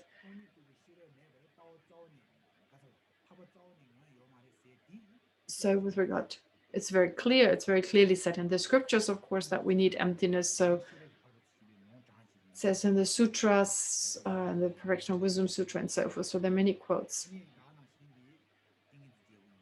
Also in the King of Concentration Sutra, it's very clear that we need emptiness. So we can easily just follow those scriptures. But in order to really understand what all this is about, we need to really gain understanding ourselves. So, for instance, we have the three reasonings that are described, the three consequences or the absurdities that Chandrakirti described. The three consequences or absurdities that arise from if phenomena existed inherently, and likewise in the Ratnavali you have explanations that as long as you have grasping at the aggregates, you have grasping at the self, and so forth. Anyway, Rinpoche will give you more explanation next week, and for the remaining time you can ask some questions. You're welcome to ask some questions, so please go ahead. Thank you so much, Rinpoche. Thank you so much for these profound teachings. So the first question comes from PK Tam. Could you please unmute yourself? PK Tam. Yes. Yeah. Thank you, Rinpoche. Thank you, Geshema. My question is that based on Prasangika's view, external objects are projections of our minds.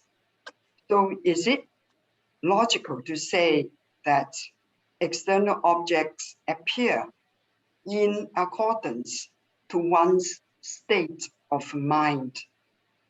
And is it logical to say that since minds are from beginningless time, hence external objects also existed since beginningless time? Thank you. Okay, great. Let me just make sure I understand correctly. You have two questions. Does the fact that everything is merely an expression of the mind or an appearance to the mind, therefore, do the external objects that we perceive depend on the type of mind we have? First question. Yes, is the external object is a projection or imputation of one's mind. A reflection or a projection of our own mind. So, yes. so the object itself will be shaped, whatever it is, in accordance to one's mind. Okay, yes. And the second question is, if the mind exists since beginningless times, do its objects, the sense objects and so forth, also exist since beginningless time? Right. Okay, thank you. It's clear. Rinpoche mola kandishi karasna tani Rinpoche soyena shin dache tamche tongbani gi namgyo tsamina ya teta ina ani pena tangzu churugi chu nazo naya denzo changmo susugi semdan kalorda ta semdan tumbarweda ta jigi nangzu di susugi semla rale ba insan ani nangzu di ya semla rale girwe ta ji kalorda 다 나와참 다 셈라 나와참 이나 다 소소기 셰페 소소 셈기 내단데 아니 추르기 유 강난수단 저와 요다메스 티 컨디션 직체라 아니 컨디션 니바데 카르스나 다 간주 셰바 간주 셈디 사 토마메 바노 요나 안 디기 유데 양다 유다 직 도용알아서 와든지야 아니 사 토마메 바니 여러베 티초니가 자 당부지라 슈르지 소소 지 춘지 판제 동리 진난주 장제 동배랑신레스 디 송고레 주탕지 동배 송엔디 송고레 나세 예제디 참마 동배랑신레 송디간라 랑기 무유군이 주고요 말이에스 나세 랑기 무유군이 주고요 말이에스 라인디간라 예차샤와인다 추 간제지 진시하느래 어디가서 예디를 차천바 있느래 가르를 쳤다 예디 빼준상고 가르를 쳤다 이거다 수수수 가르기 띵도 동리를 제버제버 있느래 제시디 이를 샤네 그 제버제는 거 예 아버지를 차천바 예디 만수를 뒤디 그 예차고 나세 예리 만수를 뒤디 예차고 만수를 뒤시 이거부스라고 그래. 네. 뒤상 안술라 마뒤바. 인상 안술라 마템버를 쿠란기 무이니 데이바.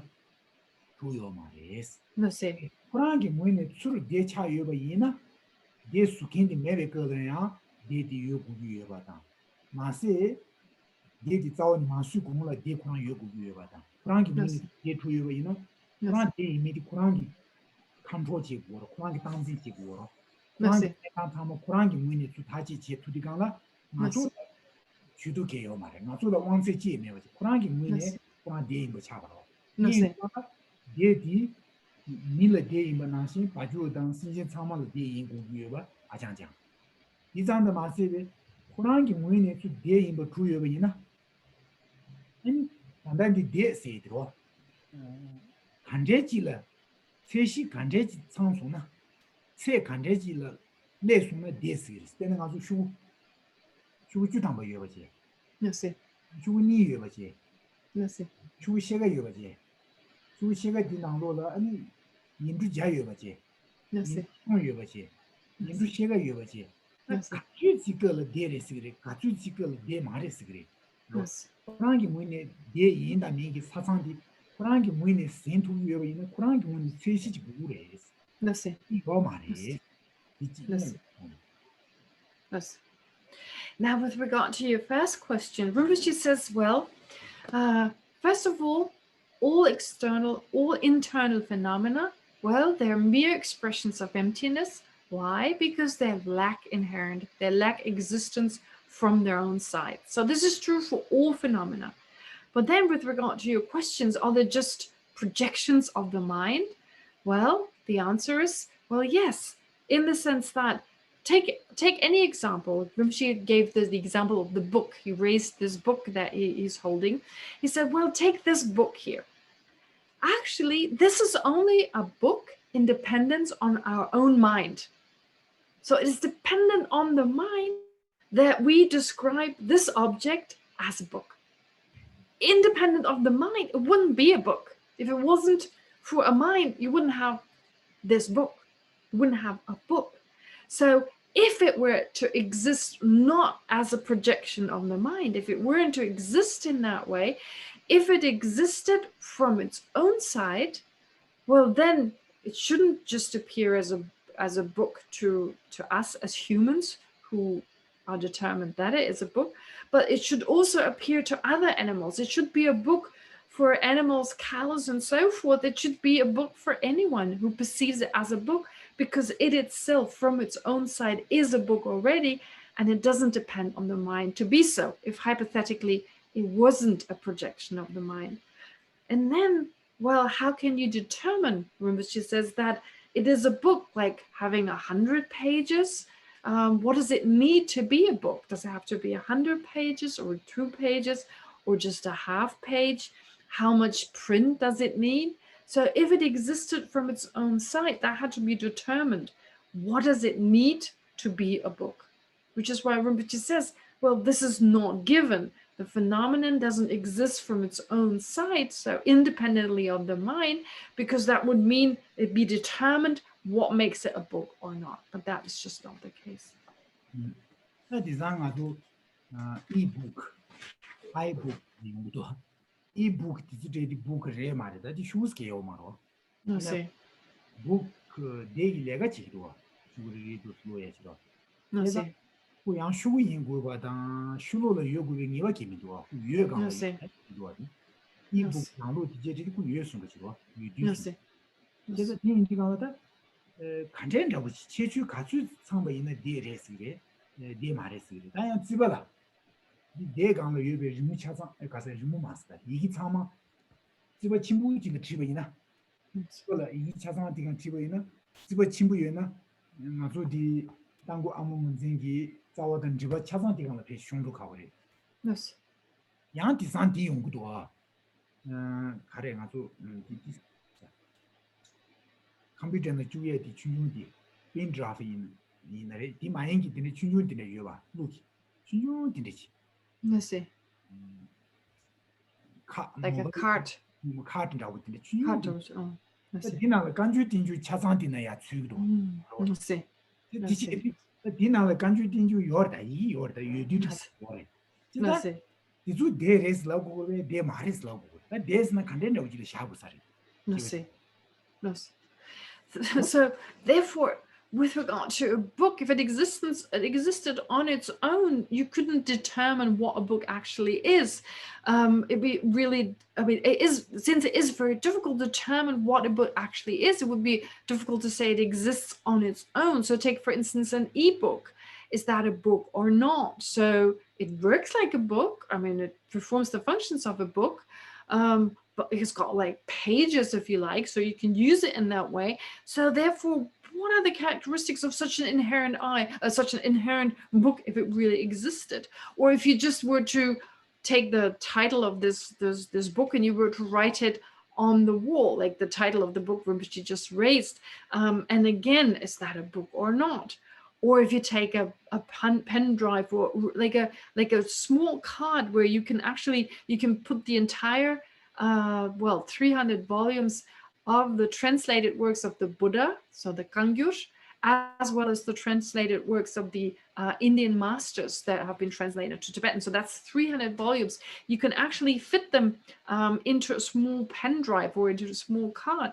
And then would you say these are books? Could you say those are books?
Now, this is really just an example, but it shows us that from the side of the object, there is nothing, because we can't determine really what is a book or not, so that it's dependent on the mind, that it's dependent on other phenomena. In fact, everything is really just labeled by the mind. It's dependent on the mind labeling.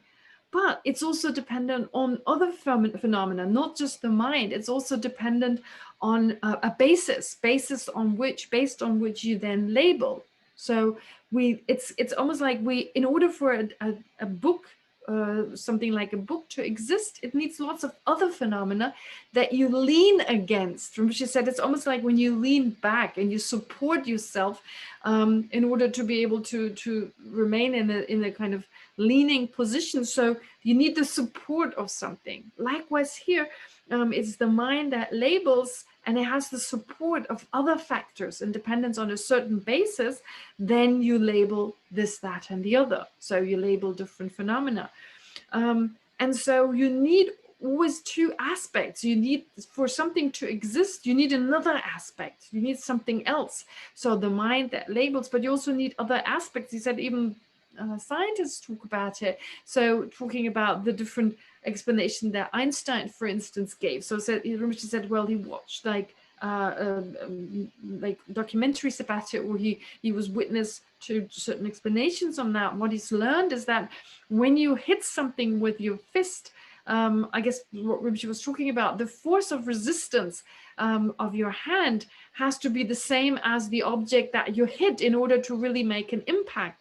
If they don't have the same force, so the force of resistance of this fist versus a piece of paper, since that's not the same, if you go against the piece of paper, you can't put a hole in it because the resistance is not the same.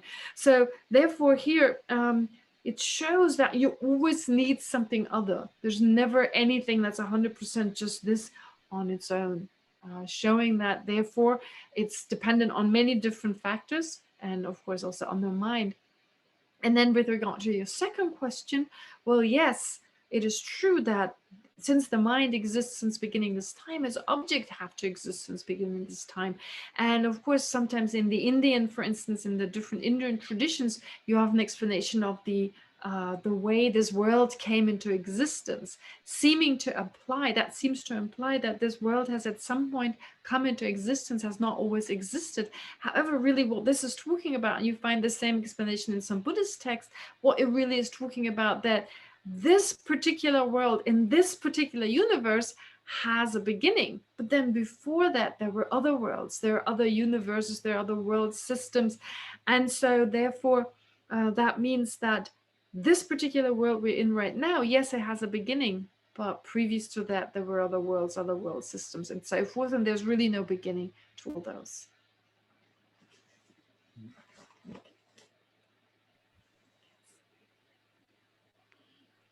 Thank you, Rinpoche. Next one is Christine. Christine, could you please unmute yourself? Hello, can you hear? Thank you. My question is, following the Dharma to remove afflictions and trying to understand the wisdom of emptiness, thinking of the karmic imprint on the continuum, why are we not allowed to remember knowledge and understanding from past lives in order to continue the progression to enlightenment in this life? We're not allowed? Are you saying we're not allowed, or why can we not? Or can we not? Why? I mean, why is it not? Okay. Okay. Yeah. Okay, yes, thank you. Mo condition di dire ta tanda Rinpoche soen na shinda kita ngonzo chi khoa khoe gyumzen di kharisna ta ngonzo le da nyumong gi wonge khoa la khor.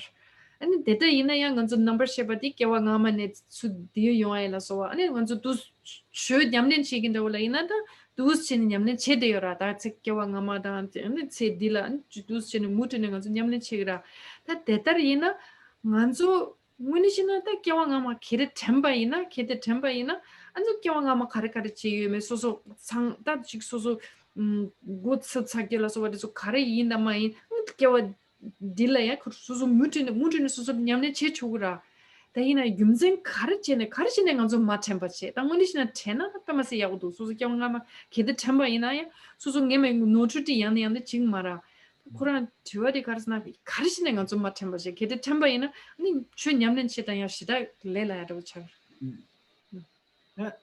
지원하면도 파 샤사랭이로 지원하면도 파 지원하면 지금 누구 오면도 나도 아미 주고는 예다지 아미 주고는 나도 나오 불라스티고로 맞아. 아주 되버래 맞아. 가야 돼 나오 군디 나오 군다 당부 많이 오지다 나오 뭐 제가 그거 제디가나 수부도 많은 차상지 차차요래 이거기네 수지요 다 주고는 여버리면 오지 샤단다 슐로만 아요 말 슐로도 마 되네 루지 루니 루송 루시 루마 루마 주주디 내거는 난당가서 때 제마도비 아 루지니 송기 내수 상마도 조심히 내수 수도 차산도 많이나 루지 지지 아 우주요 din데 파샤로 와라 나 루니슈 송주 공기 루주중이 수수 루주 중이 주송 din데 차비고라 나 지당이는 미줄러 전는 거고 나 가서 있는 gem반는 거고 나 gem반나 데베 루지니 데 춘종거 gem반나 데베 거기 지당기 된다 라바 친구들인데 다 로종지 인콘서 부진주의세 이 din데 된생 가시까지마도 문에 지는 가서 니마 리신 루지기 나로라 샤나 송제 주주요래 자나 송제 주주기 나로 샤부리 나오 종니 나오 당비 나로라 다 샤부 송지 당고요 다 시바지 이거라 가서 니마지 주제니 주자시디 다리 나신지니 후배 주제 가마지 주제도 스당요 지문에 제 계절시 비절론지지 리신디 제요디 아니 지원하면 이내수는 차산도다 지시 리진 시에슈 니마리 이내수 시에슈나 제상 디 마란수기 상류 나로라 강시바디고 도스 주제를 무친지지네 상류 나로라 뇽어 참마로 나주 레베 나로라 상류 나로라 냐투 메바디 나주기 시발라 디 참마 냐투에기 뉴바디디 시제차네 단도 진베 뉴바디 진바 진시 띵부기 진베 뉴바디 슈침부 요마레스 유진 조우지디 진베 뉴바디 슈침부 메바지 진시기 뉴바디 슈치 세마부 슈지 인고에 가르스나 나주에 나지 진시기 뉴바디 슈치 야부 나기 메바 창니 주는 창기 내니 주는 얘기를 산이 주는 사기를 나와 간지지 대마도 나도 진시지 진바띵지지 가르치나 진바띵 니 제르모레 니 제미로레 니 제구레 니 제미조레 제구바디 제선 두구르시지 참말로 진배기 라와나로 쭈지지 내가 지고 말어 이 제바 있는 진배기 뉴바디 슈치치치치 치르지다 아니 나나신 진배 뉴바 슈치치바다 기다 년도라다 나 슈난지도 간다 남배 송게 나로라 미제비 송 주에 된데 도아 송 미제비 송 제메비 송 제바 메바 제바스는 forget 와 미제비 송 미제비 송 미제비 송 미제비 된데 두야기 표시한 송요래 미제비 송 투게 걸라 나를 비자 가리 룰러 신여바 이너리 마치오지 젠투에 된데 용그레 송도 이지리 아야 이제 데리고 지당기 주sen시 다 남바 상집이熊게 나로로 주sen시다 카카시 송요래 다 지원 파마디 단다마진의 주sen 조지 니레 이송고 나기 거라 단단가랑수 참마 시바 상루 단대 상루지도 남배기熊 나로로 시바라 차라 만부 송그리 시바 라바 차와 신의 차와 라베 나로로 옴비 시바나 하장기 라바 딜레마 중세 나 단대기 두바이 지나고 시디야 라바지 딜레마도 라바지와이나 니지 시바당 밀랑기 시바디 가사 라바 마스터 딜레 중 차와지 디다 레장 차와디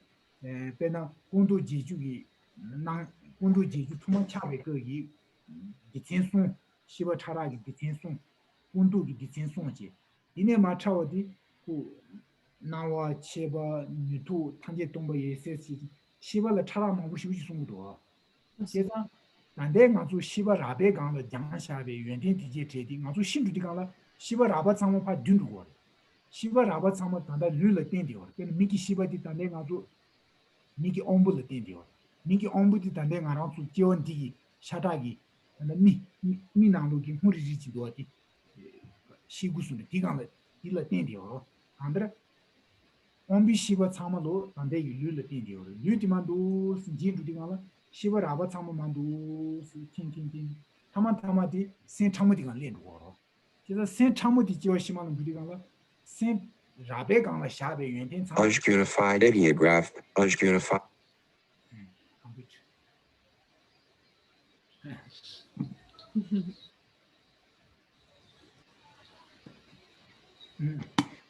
Sen Rabe Gangla Shabe Yuntin Dijedi, Sen Rabati Lu, Rabati Jindu Digan Nandu Man Jindu Gore, Tamati, Sen Chamu Gangla Tin, Chamu di Joshimandu, Yan Chamu di Adulandu, Aminga to Shuni, Sen Chamu Sebati, Yan Digangla, Sen Chamu Didan, Ami Kutan Jiji, Subu Sebajicha, Subu Seba Dilla Tembe Shiva Rawa Chamu Digama, Narji Subu la Tem, Subu Gangla, Jiwangami Subu la Tembe Shiva Rawa Digangla Shabe Yuntin Dijedi, Joshima lo Yongma Tuedi, Indechi to the Songores.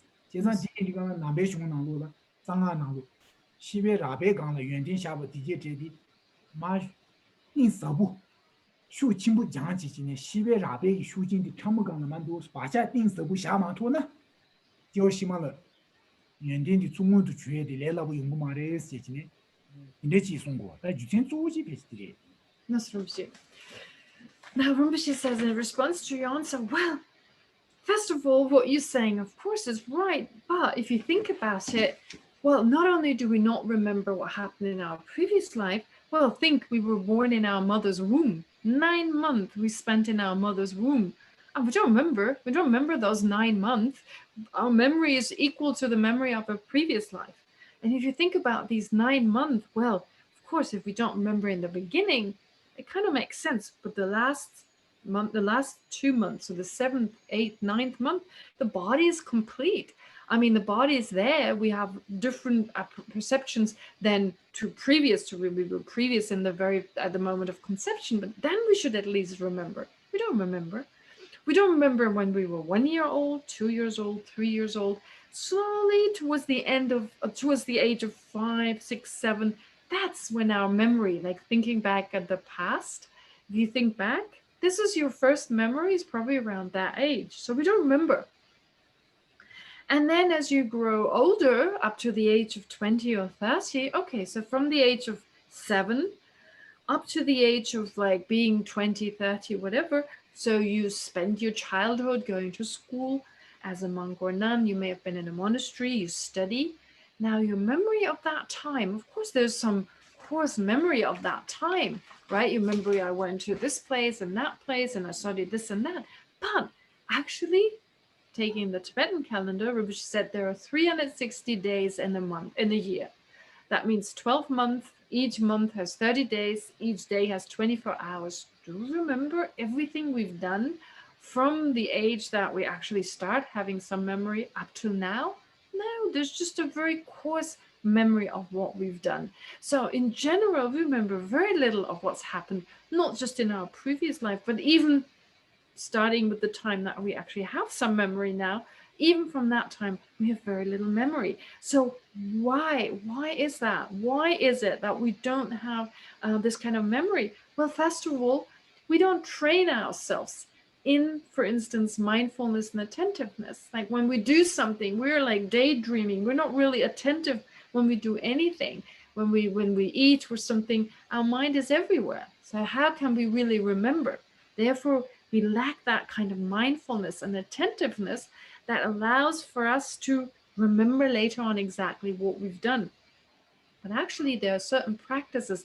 They're called dharani of memory. Dharani of memory. There are certain practices that you can engage in to enhance your memory. That is definitely possible. So memory can be trained. But the reason for why we don't remember previous lives, the main reason that is given to come to your actual question, well, this is described in the tantric texts.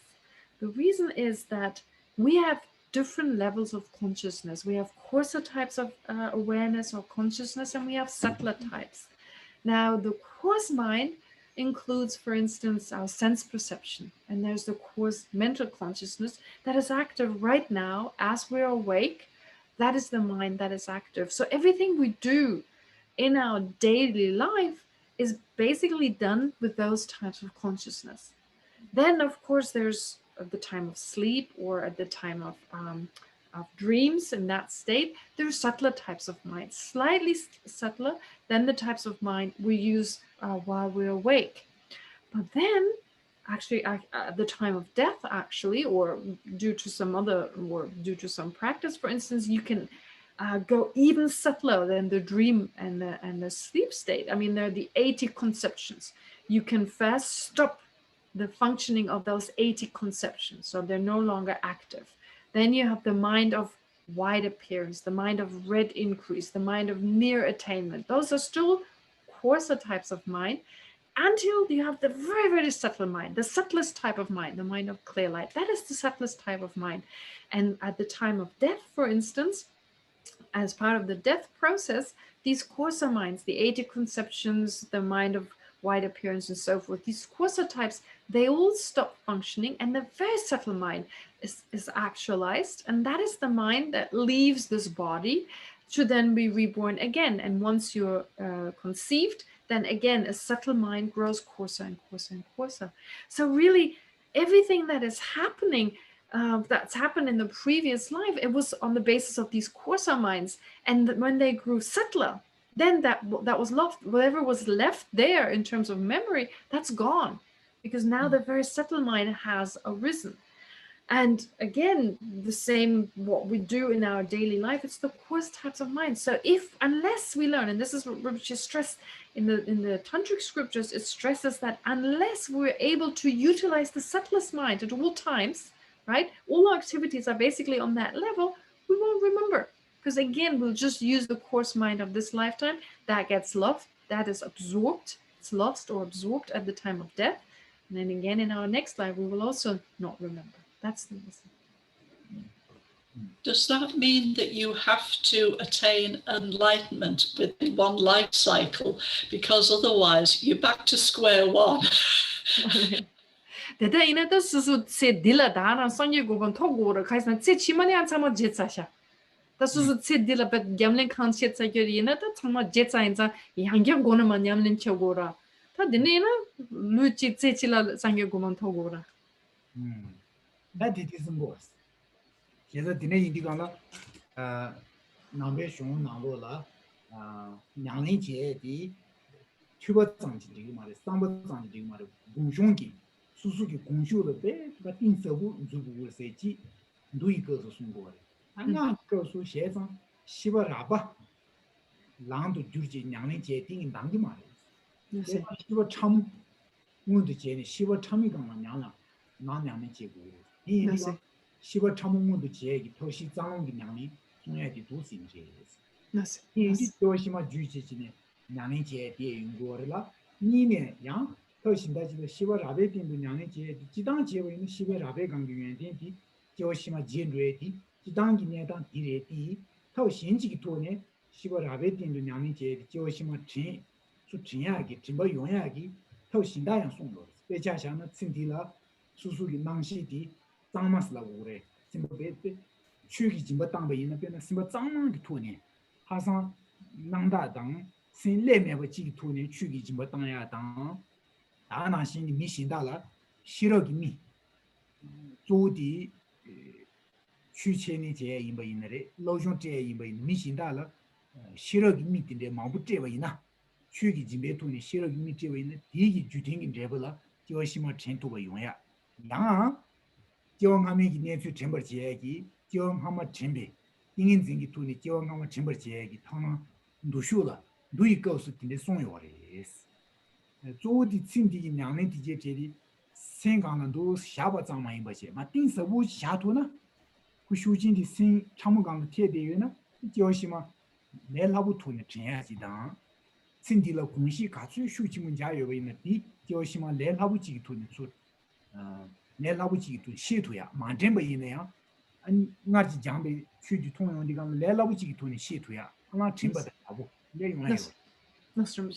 So Rinpoche says, well, you do have different practices, for instance, just on the sutric level, where you talk about the wisdom arising from hearing, the wisdom arising from reflection, and the wisdom arising from meditating. Already there, you're already accessing deeper levels of consciousness where something is still left with the mind. And of course, from a tantric point of view, there are a lot of practices of actualizing very advanced practices, but of actualizing the very subtle clear light mind. So that's why you have these practices. But that's just in general. That is just in general. Well, nonetheless, there are said to be still other practices that can result in someone remembering a previous life. For instance, if you, with a very pure motivation, with a very pure mind, engaging the practice of giving, or passing on understanding, a correct understanding with regard to wisdom, that may actually result, if you pass on your understanding of reality, pass on this wisdom to others, that can become a cause for having certain rememberings of a previous life, which can be helpful. But in general, Rinpoche says, even without this, oh, and of course, there's some practices of concentration, of deep concentration, which also improve one's memory and thereby also enabling some people to remember their previous lives. But the point is really that when we practice in a way that is effective, which is effective, it becomes, it's not just a superficial type of practice, but it goes deeper in that it affects our habits, our familiarity with something, and that is passed on. That familiarity with certain practices. So when you practice in this lifetime, it naturally comes back in your next life, not in the form of a memory. It's not like you remember having done so, but those types of mind, they pop up or they arise naturally because you've become familiar with them. So that is passed on. Thank you. Thank you. Thank you. All right. Thank you so much, Rinpoche. Thank you so much, Rinpoche. Dashi Puki Chukchi Meto Pram Rira Blindini de Gimpadi Sange Zindu Mikteo Wayi Troku Namdak Zingla Tripasho. May my Venerable Lama's life be firm, his wide divine action spread in the 10 directions. May the torch of the teaching of Losang always remain, dispelling the darkness of all beings in the 3 realms. Idam Guru Ratna Mandala Kamnyayatayami. Kari Rawe Kowe Shinkam Dia Pendang Dewa Malu Jungwene Chenre Zegwan Denzin Gyatsui Sape Side Bardu Tengyuchi Jangshok Semchok Rinpoche Magya Panam Kyegyochi Kyevanyampa Mepaya Gongne Gong Du Pelwa Sho. To the Chair Rinpoche, thank you so much. See you next week, Rinpoche. I'm sorry. I think some questions is there, but please come next week, okay? Oh yeah, next week Rinpoche will answer the remaining questions. Yes, Shanka and Christine and Shanka. Yeah, thank you. Thank you so much, Rinpoche. Thank you.